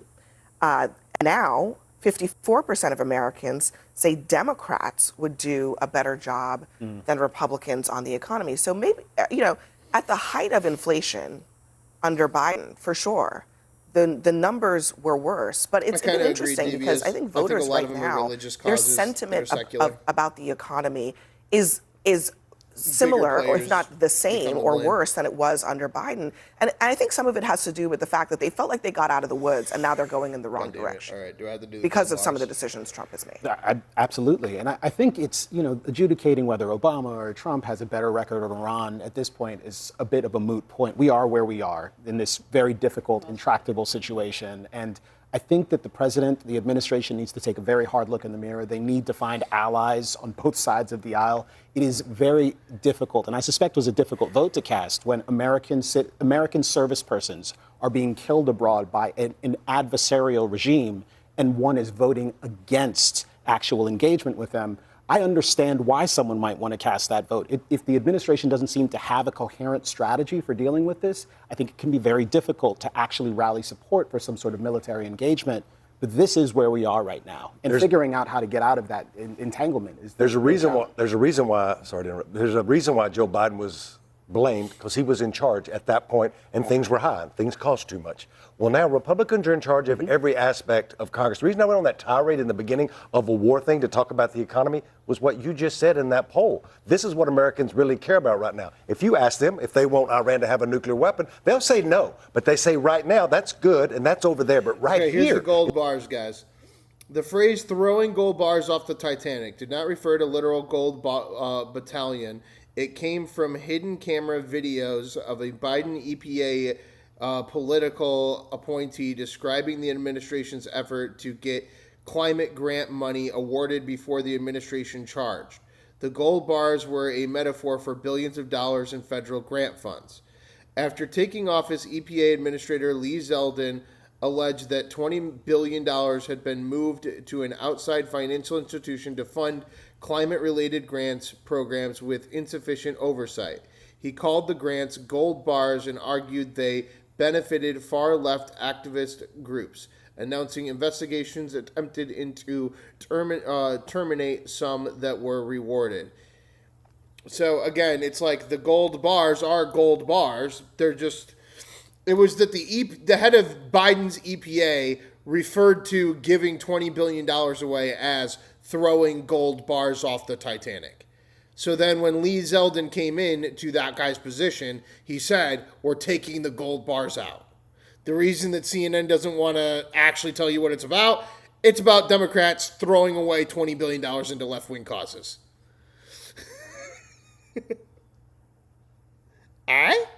Is growing louder, and it's coming from unexpected voices. The clock is ticking for President Trump to get out of this war. It's already, as we know, unpopular. He does need to get this over with. With more service members killed, the war widening across the region, and gas prices again on the rise. Tonight, we look at the mounting cost of the Iran war. Next. This is Washington Week with The Atlantic. Corporate funding provided by Consumer Cellular. Additional funding is provided by Koo and Patricia Ewan for the Ewan Foundation. What the fuck's the Ewan Foundation? Who's giving me my news?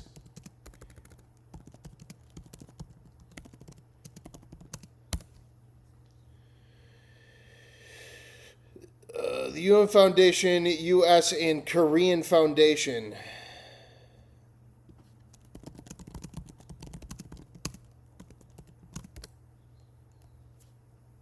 For UN, yes, it is listed as one of the philanthropic Korea.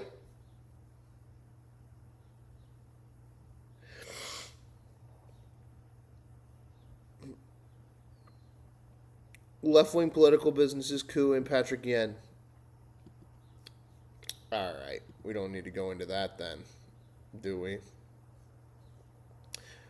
Man, we should find some propaganda or something fun, right? Let's see. What else we got here? We can go back to Elizabeth Warren. Yeah, let's finish this up. It's a mandate for the Democratic Party and for the country to focus on working people up and to fight, not fold. Because we fold way too much in this country, and we need fighters. That's what Abdul is. That's what I think everyone here has been saying. Other questions? I'll go here. Ingeroff, Michigan Advance. Abdul, it's not lost on me that we're in Senator McMurrow's district today. Do you want her to endorse? There's one major endorsement left in this race. Well, look, I think I have been very clear. I really appreciate the campaign that Senator McMurrow ran. I think there's a lot, I've been in that position before where I ran a big campaign and didn't work out the way I wanted. There's a lot to figure out on the back end. Of course, that's for her and her family to figure out together. What I would say is that we both ran rejecting corporate PAC money. We both ran rejecting APAC's influence on the race. We both ran. Right, but your name is Abdul, and you're standing next to Pocahontas. Like, you're not giving me a choice here. And with the idea the government should be for people, by people, and of people. And we ran with the idea that when government shows up and fights for you, you can do some really good things. And I'm running right now against everything that Senator McMurrow ran against. Because, there is one candidate, but one candidate backed by all of the worst PACs. And sometimes I think it's worth running the mental exercise. Imagine there was no outside spending in this race.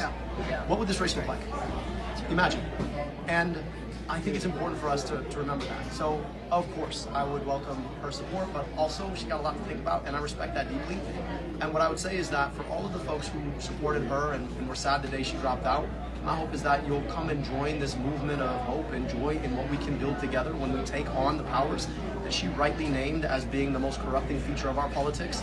Take that on together, go win, and then go serve with a plan. But I'm looking forward to what she'll do next, and I'm excited for the future. Here. For Mr. El-Sayed. Name and outlet, sorry. Yeah, Sam Robinson, Michigan Chronicle. Sam Robinson on Sam Robinson. This is like the State Board of Canvassers yesterday found that the Money Out of Politics ballot initiative had enough signatures. I guess comment on that, and I guess I hear from voters that say Money Out of Politics isn't just a slogan. You can actively get it out. Yeah. What is your message? Look, we're about to put it on the ballot twice, right? So yeah, absolutely. I'm happy to put it on the ballot 2 times. Once in the form of your U.S. Senate candidate, and one's in the form of a ballot initiative that is going to blunt the power of the worst corporations and the worst corporate actors in our politics. So I think it's a great win for the people. I am so excited to support it. And I'll tell you this, I was the first candidate to endorse it for a reason, because I think it is essential for us to be leveraging our democracy against the power of corporations in every single possible way we can. All right, other questions? Here. Yeah, so your volunteers have been knocking doors for months. When they run into a voter who isn't planning to vote in this election, what are they hearing, and what are you saying to change their mind? I'll be honest with you, the best way to think about folks not voting is the compounded cost of a politics that doesn't answer for people. Like, when you don't think that your vote's actually going to shape anything, because guess what? Like, you're voting for options that are funded by the same exact corporations and you don't see it function in your life, then what we're teaching people is that actually, despite what you might be told, that doesn't matter anyway. And none of us are here because we believe that. We're here because we believe it does matter, but it's also the work of making it matter. And so what we talk about on the doors is, all right, what is it that is in your life right now that is frustrating, that's hard for you? And I always tell all of our volunteers, don't talk to them about me, right? Talk to them about you. What made you want to spend your time going and knocking on a door, let alone voting? Why? You're the one being elected. You're the one being elected, you fucking snake. You're not going to go door knocking and tell people what you're going to do for them? You're going to have your door knockers spend the majority of their time manipulating the voters by listening to their daily grievances? Wow, well, thanks for saying the quiet part out loud. I'm glad that you mean nothing, do nothing, because you don't want to spend time door knocking to tell people what you would do as a politician. You want to door knock and have therapy sessions with people. I think those are the most empowering stories that folks can hear.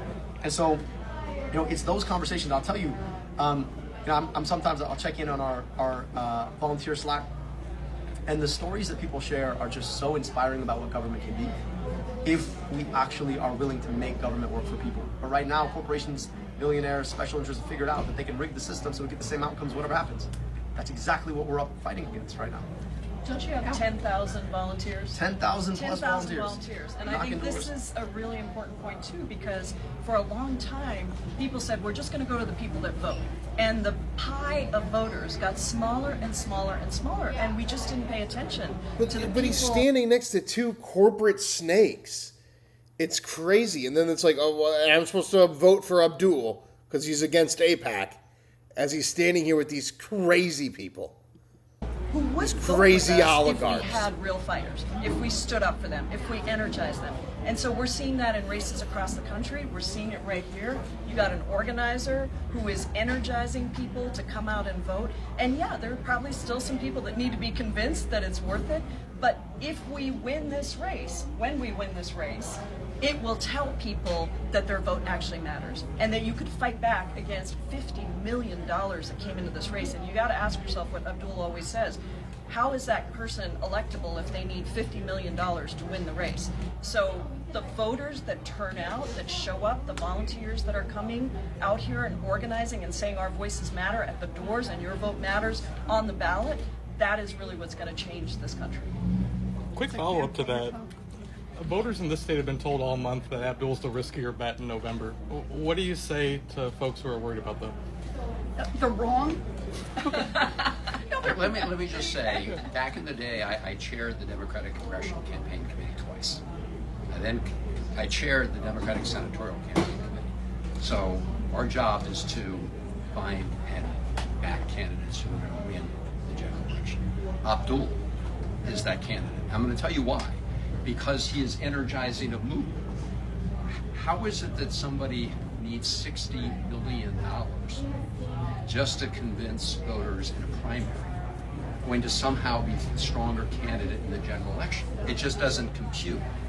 Because what I see, a lot of the independents, younger voters, even some Republicans, what they want is somebody who's going to shake things up. And Abdul has made clear that this really is about people with very concentrated economic power, using that economic power to corrupt our politics with these super PACs and 60 million in order for them to get their way in Washington. This guy's going to make sure the people of Michigan have their way in Washington. Can I just ask, though, Senator Peters also chaired the DS for 2 cycles and has endorsed against. So what have you seen that's contrary to what he sees from an electability perspective? Well, it's great to be back in Michigan. One of my first races when I was chair of the DCCC was held by Gary Peters. So look, we obviously have a different view on this. And my view is that the prism that Washington, D.C. sees this race through is who's got more special interests backing them. And they think that the special interest candidate will have more money and therefore win. I believe in people power, and I really believe that this race is an example of the power of the grassroots and the movement to defeat money and power. Allie, I think you got to ask, I guess you asked the question, risky for whom? Risky for whom? Because it is risky for the corporate interests that are pouring money into the race. It's not risky for working people who want somebody to stand up for them and against those interests. And so I think it depends on which side of that lens you're looking at. And if the goal is about making sure those special interests continue to contribute to the campaigns and to the institutions and the organizations, then yeah, it might be risky because here's a guy who's saying, no, I'm going to stand up for people and not for the PACs and the billionaires. Oh, go ahead. Well, I was just going to say, if the system is working for you right now just right, you don't want to see it change. And that means you don't want to see someone like Abdul. Because the whole point of this campaign is to say it's not working for most of America. And it's time to come in and make change. And he's been out there talking to people all across Michigan, over 200 town halls, direct meetings, face to face, each time. Oh, guys, I got a good giving one. people hope. We'll let them finish. We'll let Pocahontas finish. She's almost done. Got 2 minutes left. The money is They're coming really in begging. Oh, to say no change. Please, Keep it we're like not it is. APAC. We found So, one. Please. Risky? I know he's Yeah. Muslim, but If please. you think the way that everybody's happy Yo, with let's what's do happening in this. Washington and you Is want that to keep me it or them? just like this is your risky game. Or both. But if you think it's time for real change, Make change if you think it's LOL, then time to retire disrupt already, lady. what's happening Exactly. in Washington. They're just jumping on his back. It's One so last crazy. super quick question. Guys like, I would do better without you Jonathan guys. Cohn from the Bulwark. So you all described Dr. El-Sayed as a fighter. I was at the Whitmer-Stevens event yesterday. They described her as a fighter, the exact same words. The difference was, you know, if you listen to the governor, she said, oh, she's a get shit done, kind of person, not big for speeches, not someone. She's a get shit done kind of person. Sorry. Why did he do that? Like, just don't be a journalist, dude. You can't say the word shit. It's 2026. The Let's implication go. being that Dr. El-Sayed's got, you know, time for this big transformation that's never going to happen. Hillary Stevens going to roll up her sleeves, get stuff done. And you want to take a shot at answering that? You want to do it first? I have no doubt that if you're a corporate PAC, Congresswoman Stevens is really good at getting stuff done for you. Oh, see, that's She's what they're really- trying to do. They're trying to just lobby him as like, I'm anti-APAC. And it's like, yeah, but you also are a Muslim in Michigan. And you're standing next to Pocahontas. Like, it's not as good as you think it is. Good at getting stuff done when If you think you're going to win just that way alone, I don't know. Across the shield. And you want somebody to look the other way on premiums going up. And deductibles putting people in bankruptcy. Really good at getting stuff done when you're DTE and you want to pay $47,500 to make sure that your congressperson stays mum on the fact that every time the wind so much as it blows, you lose your power for 5 days, nobody does anything about it. Really good at getting stuff done when you want to shut down any sort of effort to stop a data center from moving in your backyard. Really good at getting that kind of thing done. I just don't do that kind of thing. And I think fighting, right, when it comes to politics, is actually about being able to communicate big ideas. Like, that's the idea of the whole thing. That's what the fight is. And so they will discount, right, speeches as being, oh, look, they're just one for speeches. They're getting stuff done. But how do we get Brag, stuff you done? retard. You think these people give a fuck about you? You think they're good guys? In There are no politics good if it's guys. not persuading people. There are no about good what guys they in pro wrestling where we especially only get against fucked the over. corrupting power of $60 million in this race. And that's the thing that I just want to say. It is so cynical. It is a cynical kind of politics that is about a shut it down kind of politics where you drop $60 million in ads and hope for low turnout. That's what these ads do. Bro, then what are you guys doing literally in Georgia? You just gave $77 million to Ossoff. This guy's like, look what the Republicans did. They gave $60 million to this lady. If that's what you want to do and who you want to vote for. And meanwhile, in a different state, the Democrats are doing the same thing. Because like in Georgia, they're giving Ossoff $77 million. But then here in Michigan, they're using the $60 million Republicans are giving this other lady as leverage to win the election. Like he's some grassroots guy. That's how this works. Why is the same institution funneling $77 million into Ossoff if you're going to be the party of change? I believe you're lying. I believe you guys are Like, lying. they're all bad. I'm like, well, maybe they don't all have to be bad. Maybe we all actually people get stuff done. And I'll just say this. I know from the lofty air of Lansing and the lofty air of Washington, D.C., eliminating medical debt in Little Wayne County doesn't seem like a big thing to do. Putting glasses on kids' faces doesn't seem like a big thing to do. Making sure people have Narcan doesn't seem like a big thing to do. But that's where the governing happens. That's where I've been doing government work. So we're talking about getting things done that's not backing a corporation. Yeah, I've been out there fighting for everyday people. Now, look, I got a lot of respect for anybody who's going to throw their hat in the ring, but the question is who are you fighting for and who are you fighting? If you're fighting everyday people for the backs of a corporation. So if you live in Michigan, you're fighting APAC, but if you're living in Georgia, you're fighting Nazis. That's the Democratic agenda. Keep the station local. Because if you're in Georgia, we have a sitting senator saying we need the Republican to condemn neo-Nazi Nick Fuentes. We're going to give this man $77 million over the last year to condemn neo-Nazis. But if you live in Georgia, you're supposed to be voting for this guy because he's grassroots and he's anti-APAC. Same exact institution, the DNC, guys. Holy shit. I'm sure she's a fighter. Wow. If you're fighting for people against the Nice corporation, job, then maybe I'm guys. the one you choose. Thank you, Michiganders, John. you're anti-APAC. Georgia, you got to fight the Nazis. Hope the Democrats win the midterms. What a fucking wonky agenda. They're changing their agenda per state. Whew. Who would have thought? Who would have thought, right? We are going to go to Tucker Carlson on Shawn Ryan because I just realized that just dropped. But that got completely overshadowed by the Nick Fuentes thing. But first we have somebody on MS Now, a journalist that was there, and he is shocked.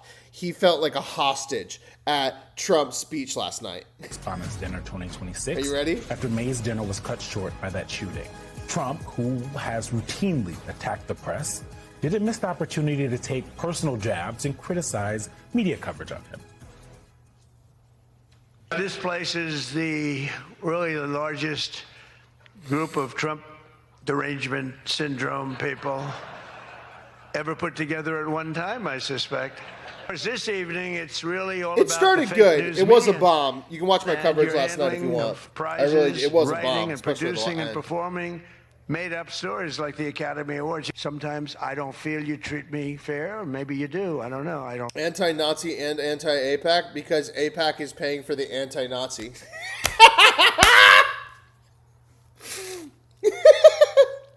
The reason Ossoff is anti-Nazi is because APAC is paying for his campaign. So you inherently can't be anti-APAC if you're anti-Nazi. Because if you're out here saying I'm anti-Nazi, that means you're being paid for by who?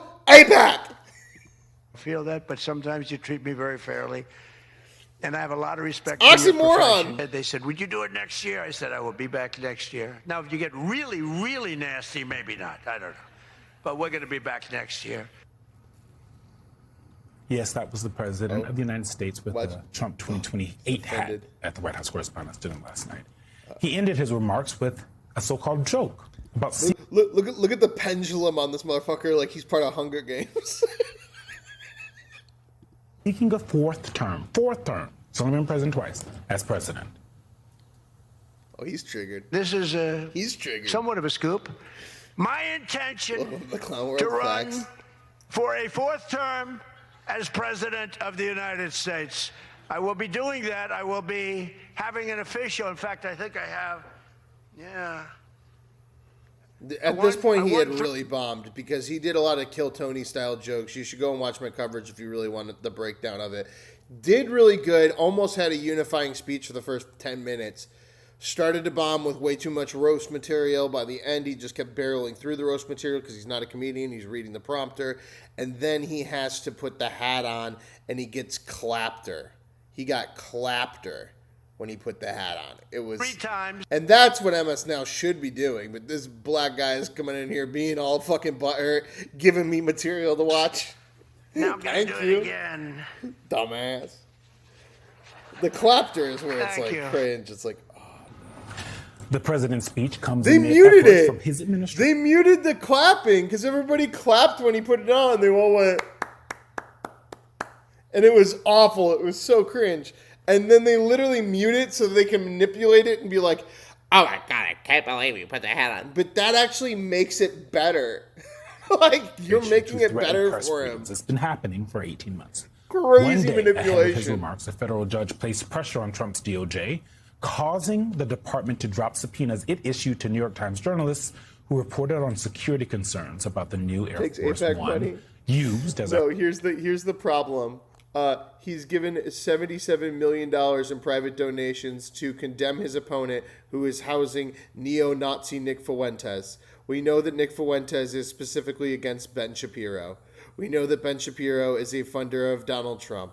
We know that Donald Trump and Ben Shapiro are very much tied to the Israeli government and Netanyahu. So go ahead, look up on your chat bot whether Ossoff, someone that was given $77 million over 1 year as a sitting senator to condemn neo-Nazi Nick Fuentes, is taking APAC money. I'm sure the chat bot, who's also owned by the people that own APAC, will make sure to let you know that he is not taking any money. Because there's another election in Michigan where they're leveraging a Muslim for not taking APAC money. Friend Jonathan Capehart likes to Wake remind up, us that was people. gifted to Trump. It's Captain Obvious here. You don't get Joining us at the $77 table million now is to get Aidan put into the McLaughlin, national Vanity spotlight Fair. condemning neo-Nazi Nick Fuentes during his Channel 5 interview for no reason. Washington correspondent. Especially when MS Nick Now Fuentes is not a neo-Nazi that you speak of. He's only labeled neo-Nazi because he is silenced by the right-wing Ben Shapiro, which is what? APAC. White House reporter Von Hilliard, who was in the Bro room is more last APAC night. than Gavin Von. Newsom. I'm telling you that right now. Go vote for Gavin Newsom before you vote for fucking Ossoff, who just got paid $77 million in dark money over 1 year for campaigning. As the person who was in the room. Thank you both for coming. Thank you both for coming. But Vaughn, as someone who was in the room, like I watched it on television with Jen as we were doing special coverage last night. And I thought this was an SNL skit. What is Trans Rick James doing on screen?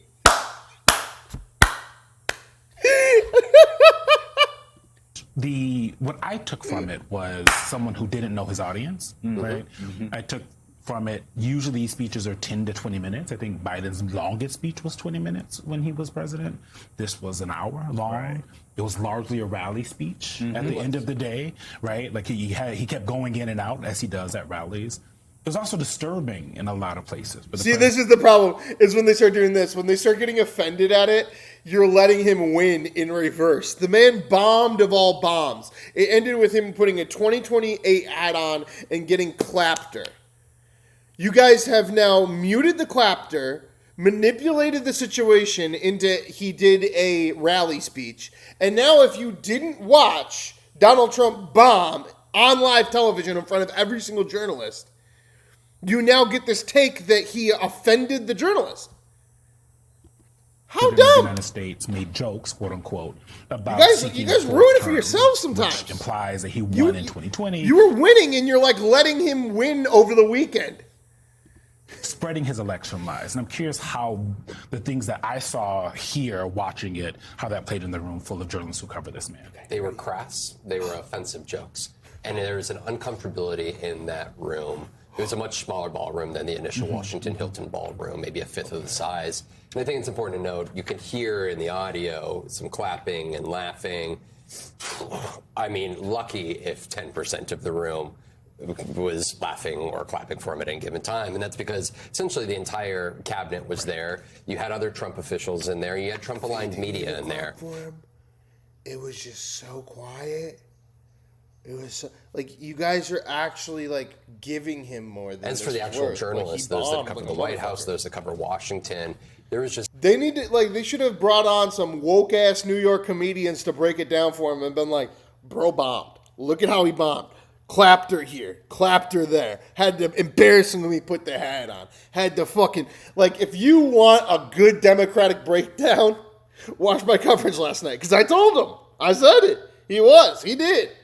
But right now, being offended, you're actually letting him win it back. dead silence as he made mean, cruel jokes about our friend and colleague over at CNN, Caitlin Collins, made a crack at Josh Dorsey, our friend over at the Wall Street Journal, and effectively mocked CBS News and the good journalists that exist inside of that newsroom by continually repeating CBS's David Ellison, his buddy and the owner of Paramount, that is the corporate head of CBS.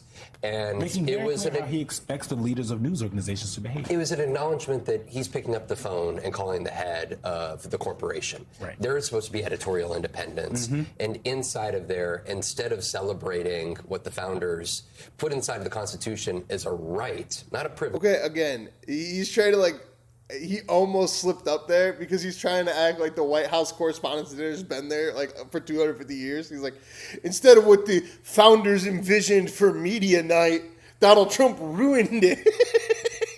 As a right in order to hold those officials that are running our government, whether it be at the federal level. If anything, he did exactly what they would want, which is this person who is being crass and everyone hates comes up here and bombs because they all hate him and he just talks shit about him for an hour and we broadcast it on national television for everybody to just watch. And then these people get to come back and talk about how they're offended. All of this is probably what the founders did want if they wanted free speech. But again, the Donald Trump ruined media night for the founders of America. Or the state level or the local level accountable. He was. I don't think there's a media night with George Washington, guys. I don't think Abe Lincoln was let me roast you guys real quick. Effectively mocking, degrading them at the same time that he and his administration and his legal allies have filed numerous millions and billions of dollars of lawsuits and gone and effectively sought even subpoenas of journalists and their family members. I do think the speech was a very less illuminating window into his psyche and all of the characters that live rent-free in there. Right. He also recycled a Well, lot and here's kind of the problem is if they dig too hard, then the liberal supporters are going to boycott the White House Correspondents Dinner people if they don't have Trump next year. And the reality is that just like me, everyone in the media knows that if Trump is there and invited, that Trump is the reason that anybody's going to watch it.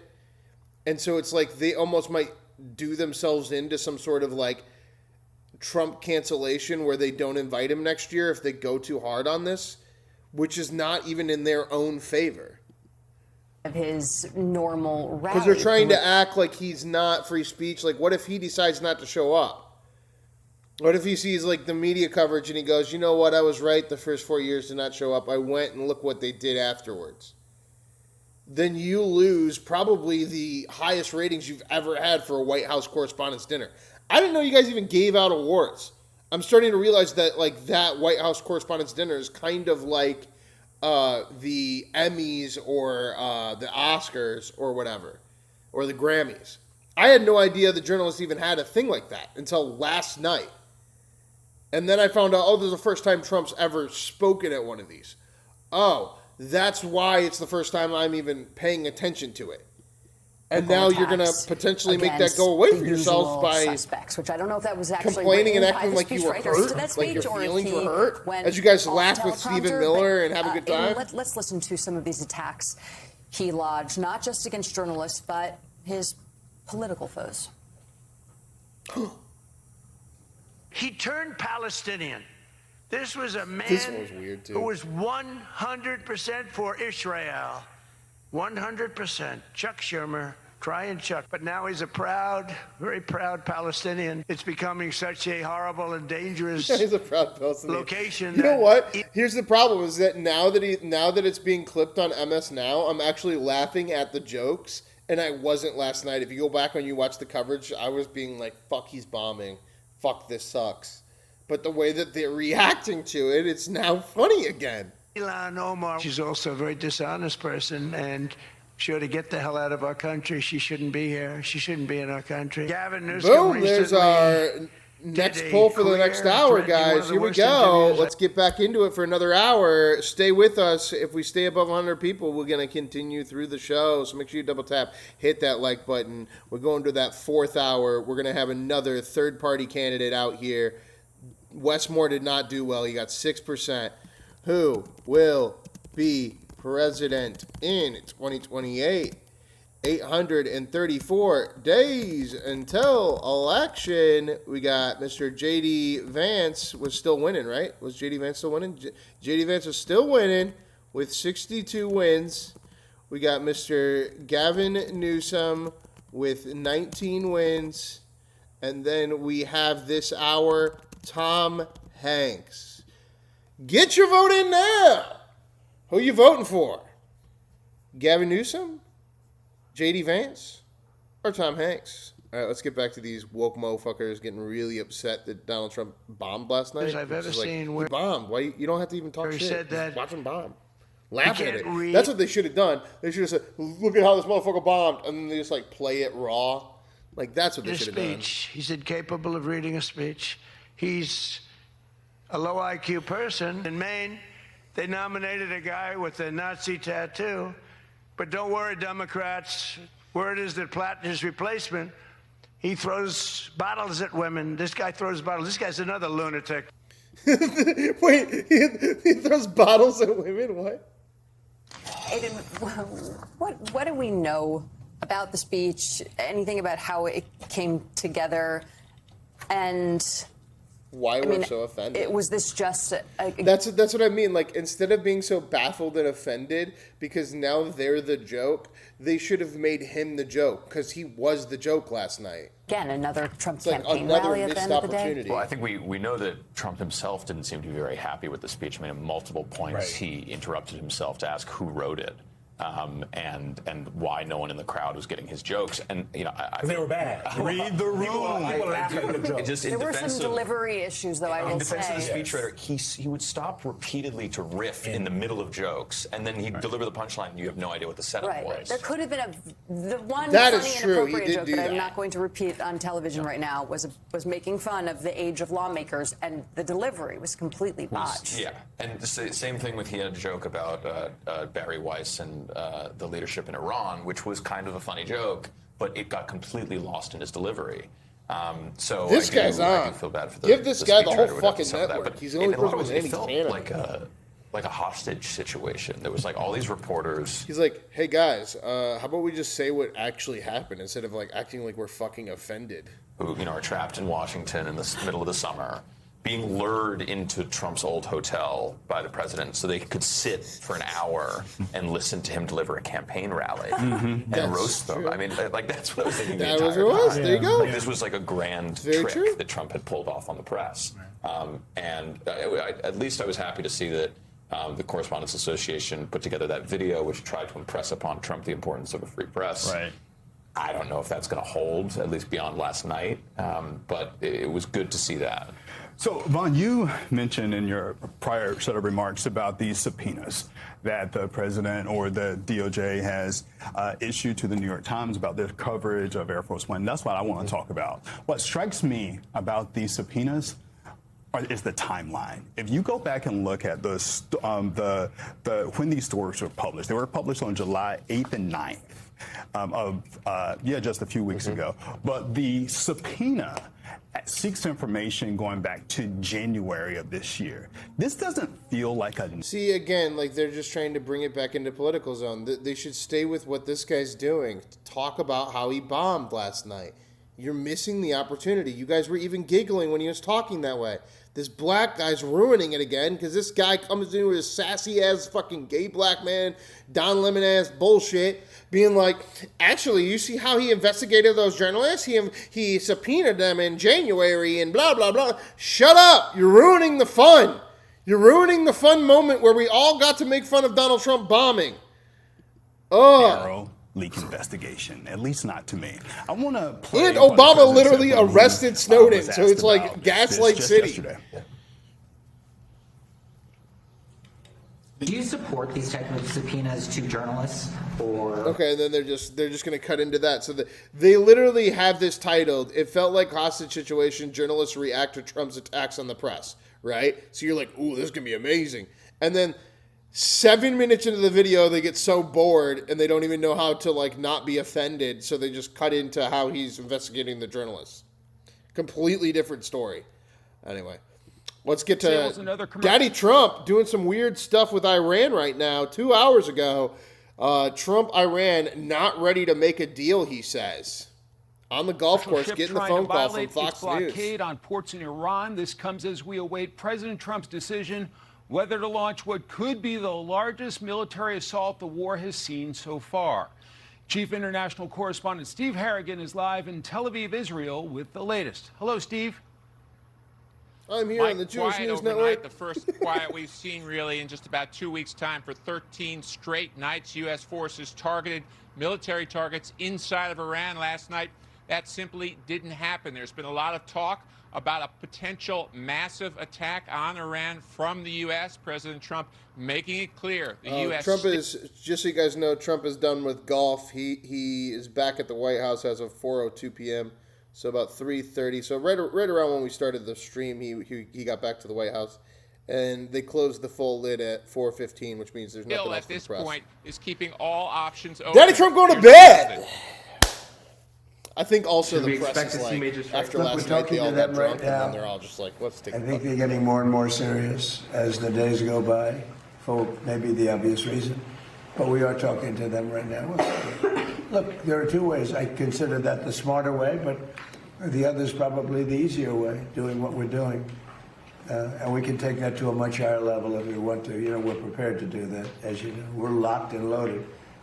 We're locked and loaded and ready to go. Still military action taking place on the water in the Gulf of Oman.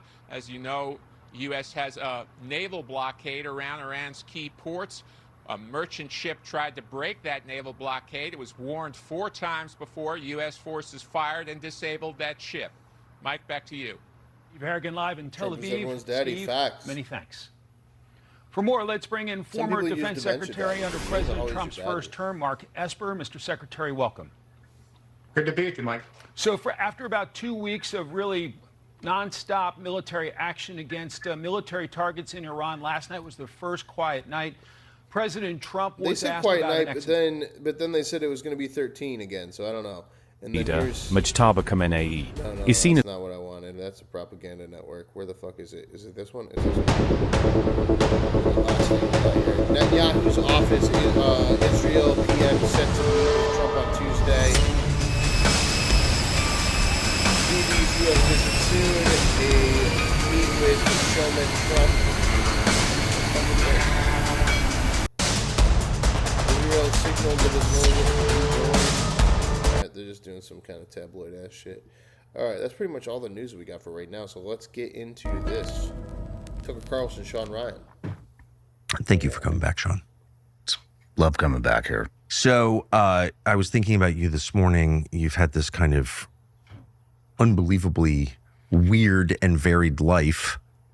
And maybe the weirdest chapter is now unfolding where you somehow wound up a successful podcaster. Probably not something you planned. Definitely not. 20 years ago. Yeah. What have you learned from it, from this chapter? What have I learned?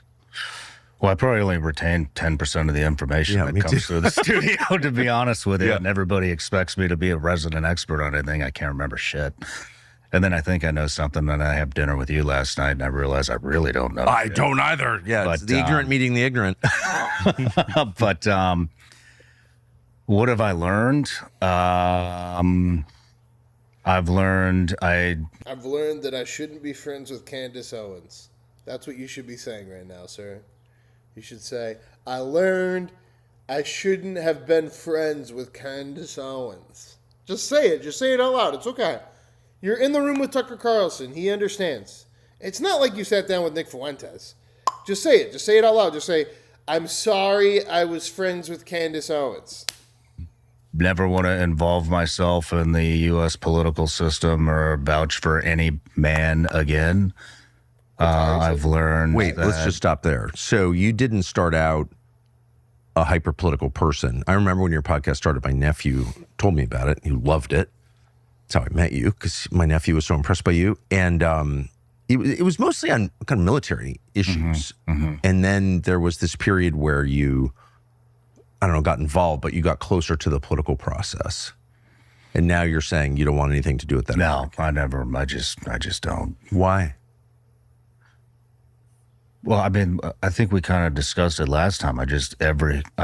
Everything is a lie. Like that became like a coined term, I guess. But everything is a lie. I mean, every politician I've sat across from, with maybe the exception of Eli Crane, who I disagree with on a lot of. Yeah. I hate that I even have to say that. I don't agree with everything they have to say. Why the fuck do we have to say that? I like Eli. He's very, pro-Israel. I'm not, but he can articulate why he is, and whatever. I respect it. At least he's not just regurgitating shit, like most people. But everybody else, it's just. Eli Crane is a Republican member of the U.S. House of Representatives representing Arizona's 2nd Congressional District since January of 2023, so he's brand new. Before entering politics, he served as a U.S. Navy SEAL from 2001 to 2014, why he relates to Shawn Ryan, including multiple combat deployments during the Iraq War. After leaving the military, he co-founded Bottle Breachers, a company that makes bottle openers, and spent .50 caliber shell casings. The company gained national attention after appearing on Shark Tank, where it received investments from Mark Cuban and Kevin O'Leary. In Congress, Crane is generally associated with the conservative wing of the Republican Party, broader security and immigration enforcement, reduced federal spending, veterans issues, and Second Amendment advocacy. If you meant to, it's been a lie, and then the other thing is, that's really interesting. He says him though, which it really shouldn't bother me, but you talk to somebody and then it's like, you how dare you platform that person? And it's like, actually, I probably just did you a favor because he just spent 4 hours lying to me on my podcast that you're going to be able to use for his next political campaign. Exactly. Too fucking stupid to figure that out, aren't you? But, but I mean, it's fucking real, right? And they do. And I don't know. I put a lot of faith in a lot of these guys and women, that have come on, and really, the only one that really impressed me was Joe Kent. In the long run, everybody else has just been a wash or a complete disaster, just a lying piece of shit. Fuentes. What about you? As we discussed last night at dinner, I'm still trying to figure out what all of this means as someone who campaigned for Trump and told everybody Trump is the option to the uniparty. You got Republicans, Democrats are on the same side, but Trump is not. He's on a different side, maybe even the public side.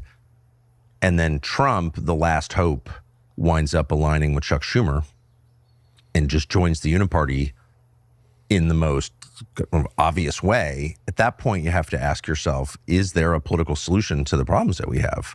And I don't know the answer, but I'm starting to think maybe there isn't.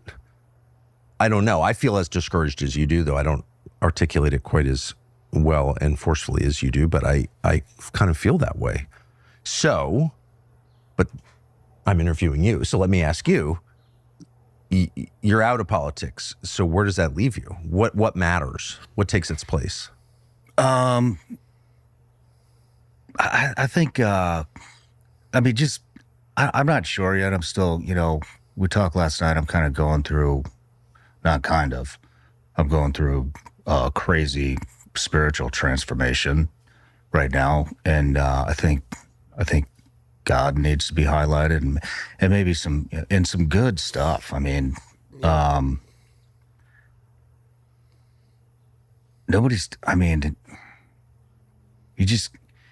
you you can't put faith in man at all. And it's kind of sad to watch everybody scurrying around trying to find the next guy and who's it going to be. And you can already see people just like blindly like putting their faith into another human being. Yeah. And it's sad and spent a lot of time. I became obsessed with evil, like obsessed with it.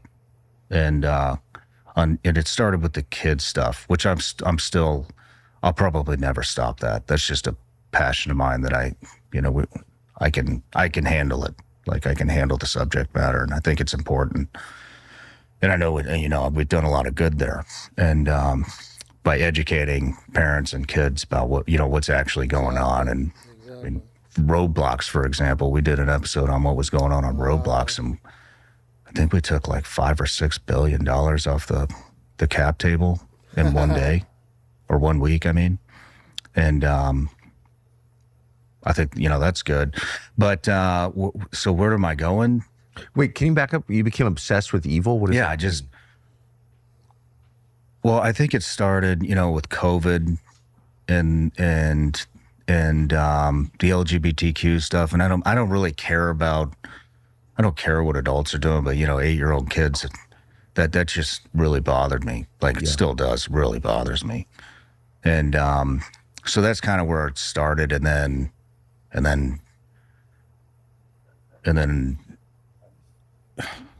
it's just everywhere you look. Everywhere you look is a lie, and the institutions are lying, the politicians are lying, everybody's lying. Yeah. People are manufacturing narratives just to create controversy so they can, boost their views. And I don't know who to believe. I don't know what to believe anymore at all. And I mean, everything, even here, like what's his name? Steve. He's a reporter here. The Somalia fraud that's going on. Oh, here yeah, Steve Robinson. Yeah. Love that guy. He's a great man. But I don't know. I just became obsessed with like all this shit that's going on in the world, and it's dark, man. So you felt it was your job to uncover evil. Yeah, and I say that I can't be influenced. Like I don't let advertisers influence me, and I don't let politicians tell me what to do, even though they're calling me trying to, tell me what to do. Don't talk about the land sale in Utah. Don't talk about, actually, this guy really helped me with my campaign. Actually, I don't really give a fuck who helped you with your campaign. Yeah, exactly. But that's the thing. It's like, it's all just a fucking... No, I lost where I was going with this, but... Well, you said you became obsessed with evil, uncovering evil. You focused on evil, and that somehow led to a spiritual transformation. Yeah. Well...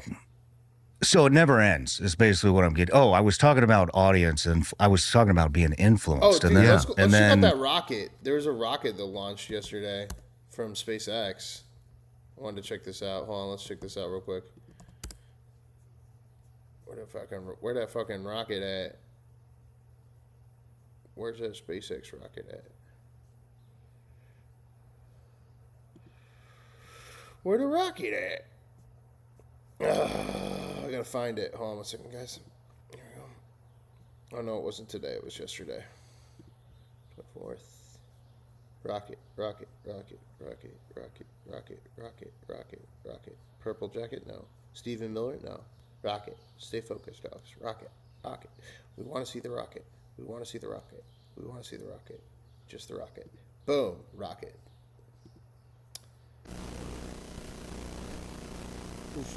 Based on both vehicles. Oh, you know what's better? I bet you if I just go to X, it's probably got some montage or something.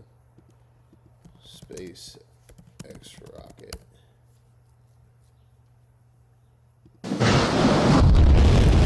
Woo! Hey. Oh my God! Look at that thing. America. Fuck yeah. Saving the motherfucking day, yeah. Oh, and then here's it's trying to land again. Or is that a different one? Oh my God, is it really? That's it landing back in the thing.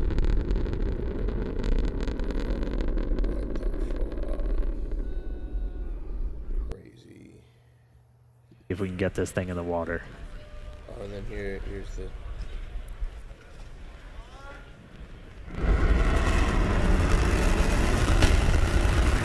Sea levels lit. Oh. Seeing healthy chamber pressures on. Did our flip down to 2. Starship descending into the Indian Ocean. Bro, that down looks to 1. so unreal. And they just drop it in the. Imagine being a And fish. we're in the water. Like, what the fuck just happened? And it's a soft splashdown in the water. God damn. That is a first. That is the softest splashdown we have ever had with the Starship there in the Indian Ocean. It's bound to be an exciting day for our recovery team. I mean, that. Wow, they kept the whole rocket intact. That's crazy.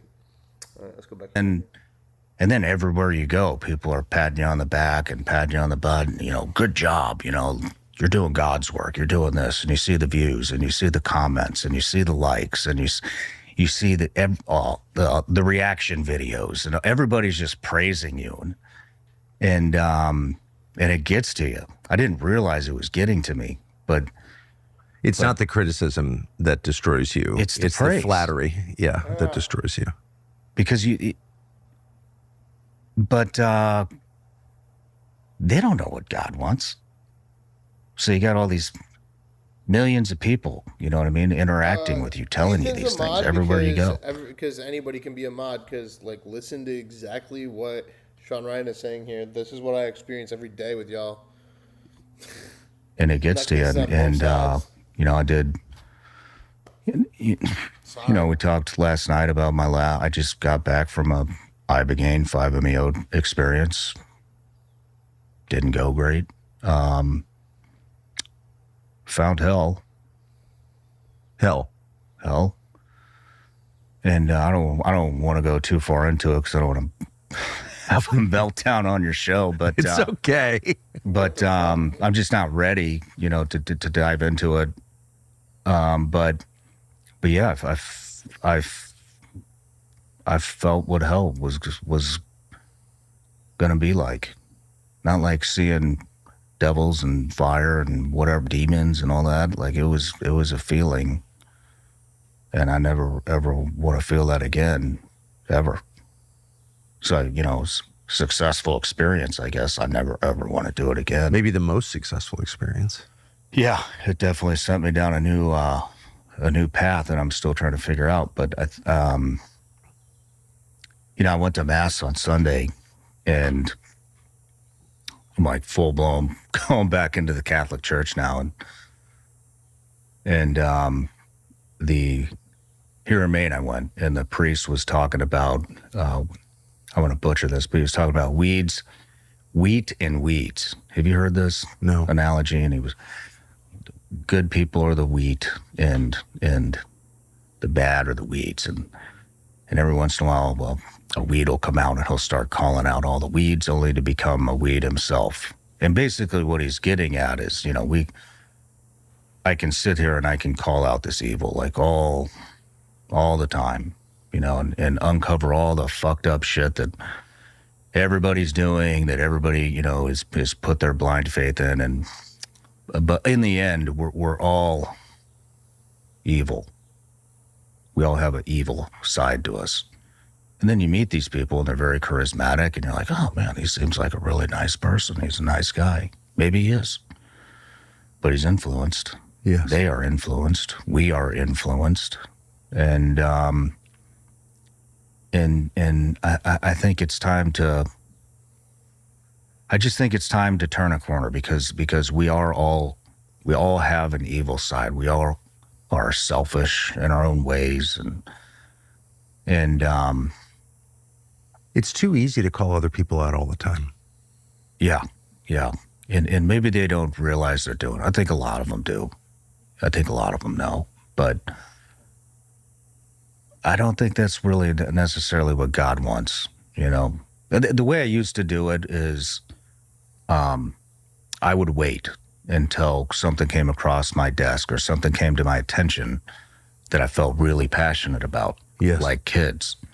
And then I would do the thing, and it would be so explosive. It would be like the perfect storm. And then all the praise came behind that, and I think I got caught up in that praise, and then I'm searching, for what's the next thing. Let's talk about Neuralink. Let's talk about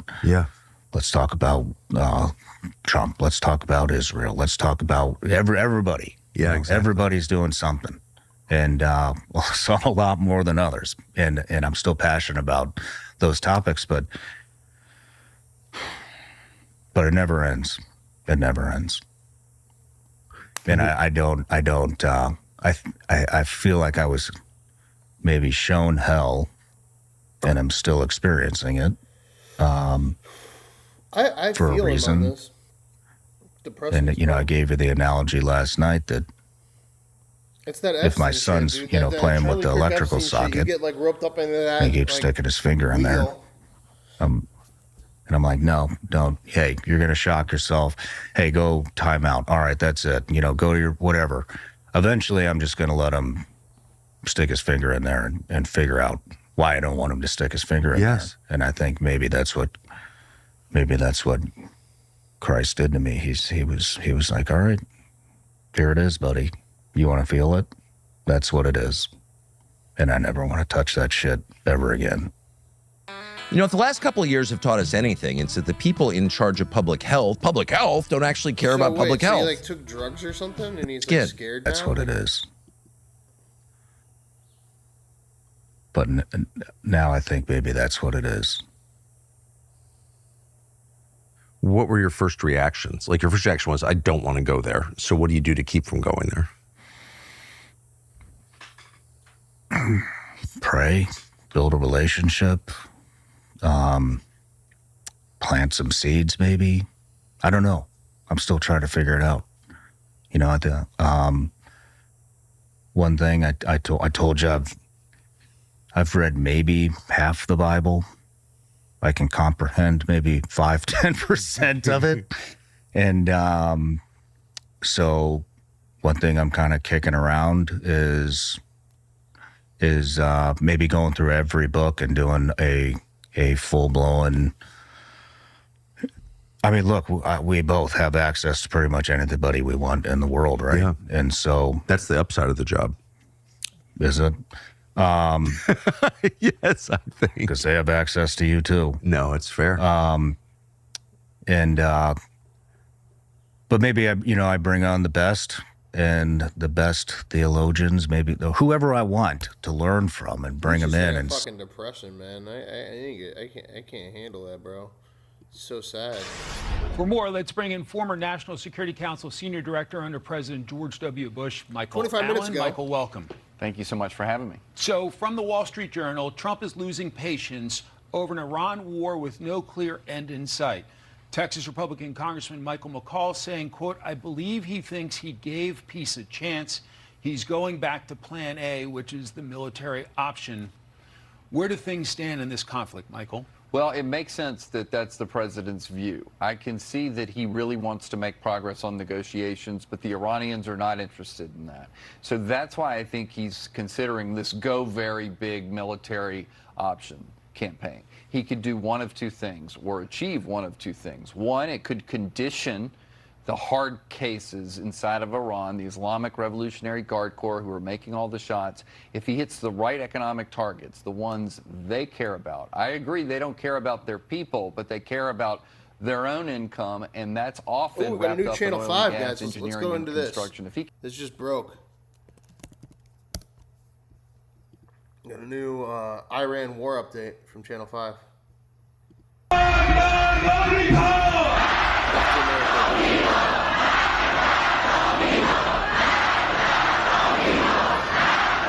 We made it. باید این دو تا قطه سرطانی نابود شن.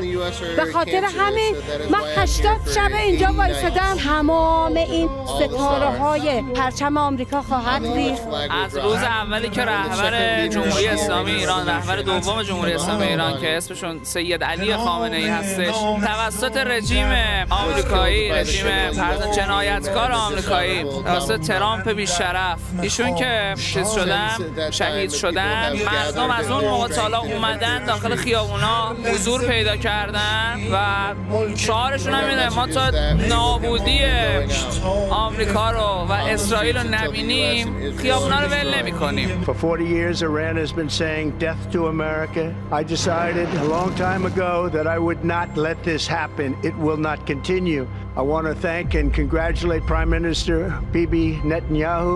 We worked as a team like perhaps no team has ever worked before. 10:05, Andrew Callaghan, the man, the myth, the legend, the machine. Shane Smith, Vice News, on a collab in Tehran. I guess I got to reprogram my brain a little bit because hearing 5,000 people scream Allah Akbar at the same time kind of sets off an instinctual American red flag in my frail little mind. My first thought is, oh shit, here we go. Iranians are chanting death to America here. It doesn't mean death to American people. It means death to the imperialism. It means death to the system that's just making people slave. I don't see the general American population supporting Israel the way the people in the government do. We don't need anyone to free us. We're already free. پشت کشورمون باشیم تا پای جان. پشت رهبرمون باشیم. I don't like to go anywhere, any countries, anywhere. I just like to be in Tehran forever. یعنی به تهران بگید ما تک تکمون همه قسم شهادت رو از مرگ نمیترسیم. مرگ یک بار بیاد سراغ انسان. بس بهتره که در راه آزادی، در راه اسلام و در راه خدا باشه. مگه میشه هم چیزی؟ سرباز آمریکایی باید اینجا؟ ما دوست نداریم خونریزی بشه. ولی اگر اون سرباز که به اصطلاح تابع اون حکومت میاد اینجا، باید فکر اینشو بکنه که بر نخواهد گشت. اینجا ایران است. I mean, we're waiting for them to attack again. Yeah. How come? Because we didn't finish the job. I'm number one on the list for killing. من زن به من اجازه بدن میرم اینا رو از بین میبرم به خدا قسم. I like being number one on TikTok better. ایران پیروزه و آمریکا نابوده و خودم اگه یه مرد پیدا نشه این نتانیاهو ترامپ از بین ببره من زن به من اجازه بدن میرم اینا رو از بین میبرم به خدا قسم. It's moments like this you forget you're in an active war zone and that you are a citizen and resident of the country that is adversarially opposed to the nation that you're currently standing in. That's a wild one. Thank you, Channel 5. Thank you, Callaghan. Appreciate you bringing it to us. Hello, America. Right now, we are now Disney makes cartoons about Rothschilds owning our banks, and Murdoch owns the media. While we're piecing together the puzzle. So I see this as free Dirk. You can't blame them for their past life, you know. After he converted into Islam, after he turned and start to processing the unity in the society, it was the same thing that was happening during the time of the Black Panther. He's studying that, he's doing that. He's in the prison trying to convert people in prison to Islam. He was uniting people. What's up, guys? Andrew Callaghan here at Azadi Square, Iran. It was a bit of an arduous process actually getting to this country, but I'm going to spare you guys the logistical details.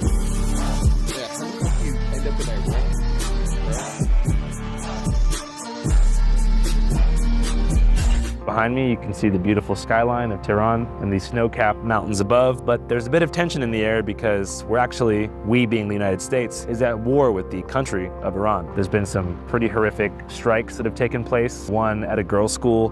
This current war has the lowest approval rating in U.S. history, even lower than Vietnam. As of yesterday, 28% of Americans support the war, yet it seems like 90% of politicians do. Really makes you think. Is this the most unpopular American war in history?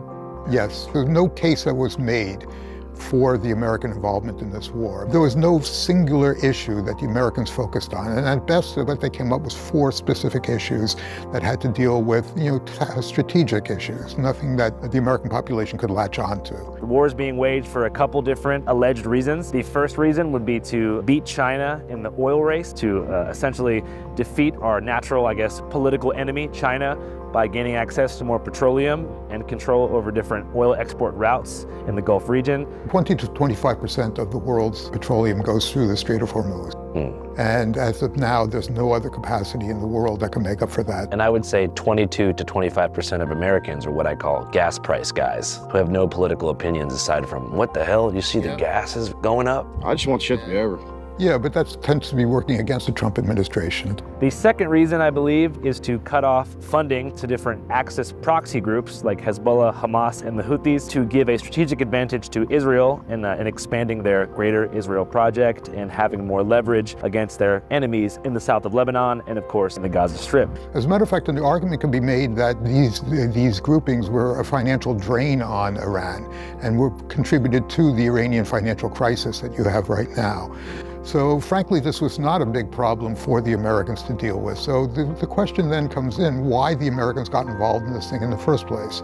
And, the New York Times ran a series of articles in which they discuss the way in which Benjamin Netanyahu was able to run rings around Trump, convince him that the Iranian war would be a cakewalk, that the Iranian population would rise up and support the American troops, and that there would not be an invasion that would be necessary in order to be able to do this. The third reason, allegedly, is a human rights reason. The U.S. says that the people of Iran since 1979 have been held hostage by an oppressive regime that limits their freedom, and we, being international freedom depositors, have to come here like we did in Iraq and liberate the Iranians from the oppressive thumb of organized Orthodox Islamic religion. Today, does Iran execute more people than us?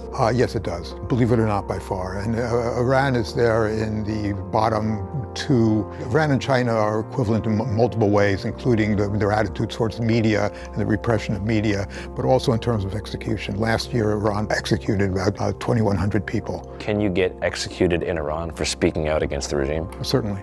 You could also get tortured. You could also be thrown in prison without, end. So a lot of people are afraid of that for good reason. I mean, there is no Bill of Rights in Iran, so people can't appeal. People don't have access to lawyers. People don't have access to the outside world. People are scooped up off the streets and are not heard from again. So. The main reason Alex has still got it. The kids nowadays, they can't play worth a shit. reason the U.S. and Israel have waged this offensive war against Iran is to limit their nuclear capabilities. Netanyahu said on 60 Minutes that the Supreme Leader was planning to drop a nuclear bomb on Boston or Fort Lauderdale at a moment's notice. They have denied having access to these kinds of weapons. They have continually asked that the U.S. leave them alone. It's not over because there's still nuclear material. Is there any real evidence that Iran is on the way to developing nuclear weapons that might be able to be dropped in a place like Boston or Fort Lauderdale, Florida? Fort Lauderdale, I'm not quite sure how much objection I would have, but no, there is no evidence that they have the capacity to do that. They've enriched the uranium up to the point whereby it would be just a few more weeks whereby they could actually make a bomb. The intelligence agencies say they're not ready to do that yet, so I tend to believe them and not the Trump administration on that. The Iranian nuclear threat is just that, it's a nuclear threat, and there's no nuclear weapon there at the present time. So it's very hard to get a balanced perspective on what's happening in Iran, because on one hand, you have all the Americans who are Iranian but haven't really been to Iran talking about how it's horrible here, how women have no rights, how people can't walk freely in the streets without the morality police stopping them and making them act more fundamentalist. And then you have the Iranian voice itself, which really hasn't been heard from. I mean, you see Iranian state media, you see representatives of the country speaking to traditional outlets and speaking on the floor of the UN General Assembly, but you haven't heard the average Iranian person's perspective on this whole thing. So our goal in this trip is to speak to people here without bias or any loaded questions, figure out how they feel about the war, what the support is for the continued, diplomatic peace efforts that are going on, if they want the war to continue, how they feel about the notion of regime change, and most importantly, what the hell's going on. 5. Thank you, Andrew Callaghan. I can't wait for part 2, guys. That's a crazy one. All right, let's get back into it here. We got up next ABC's news from tonight. People using walkers and wheelchairs. This gas canister igniting. David Muir, ABC. After 2 plus, most plus every night. After 2 weeks of daily strikes against Iran, President Trump meeting with top advisors at the White House to discuss his options, including whether to significantly escalate U.S. military action, according to sources familiar with the matter. We can even make it a heavier dose, and it's knocking out everything they have. Or there's a smarter strategy, and that's you make a deal. The president threatening to take Iran apart, quote, piece by piece, unless they come to a deal. They want to be the tough guys, but they do want to make a deal. But 2 weeks after the end of the ceasefire, Iran showing no such signs publicly, instead expanding strikes across the region, launching a wave of drone attacks against U.S. targets. Smoke seen near a base in Iraq where U.S. forces are deployed. Bahrain, Kuwait, and Jordan also intercepting Iranian incoming fire. Iran telling local civilians in those countries to stay away from areas housing American military personnel. The U.S. military retaliating, once again hitting drone sites near the Strait of Hormuz. This as the war shows signs of further escalation in the Red Sea. Saudi Arabia launching new strikes against Houthi rebel targets in Yemen overnight as the Iran-backed rebel group targeted another Saudi tanker in the sea. There's real concern here along the Red Sea after multiple Houthi attacks on Saudi shipping. Fear is that if the Houthis and the Iranians decide to close the Bab el-Mandeb Strait, it would be another massive hit to the global economy. Gas prices already now up above $4 per gallon nationally and rising as President Trump warns China and Russia to not get involved, saying in a post it would be very bad for them. And we can't really overstate the effect of what's going on in the Red Sea as it comes to American bottom lines. If those tanker attacks keep happening, if that key strait there in the Red Sea is eventually closed, the effects could be catastrophic for gas prices in the United States. Rachel? Yeah, as you said, $4 a gallon right now, already up more than $1 since this conflict began. Matt, thank you. This video is sponsored by Prince Zeed. Follow him on Instagram and message him for business deals and opportunities.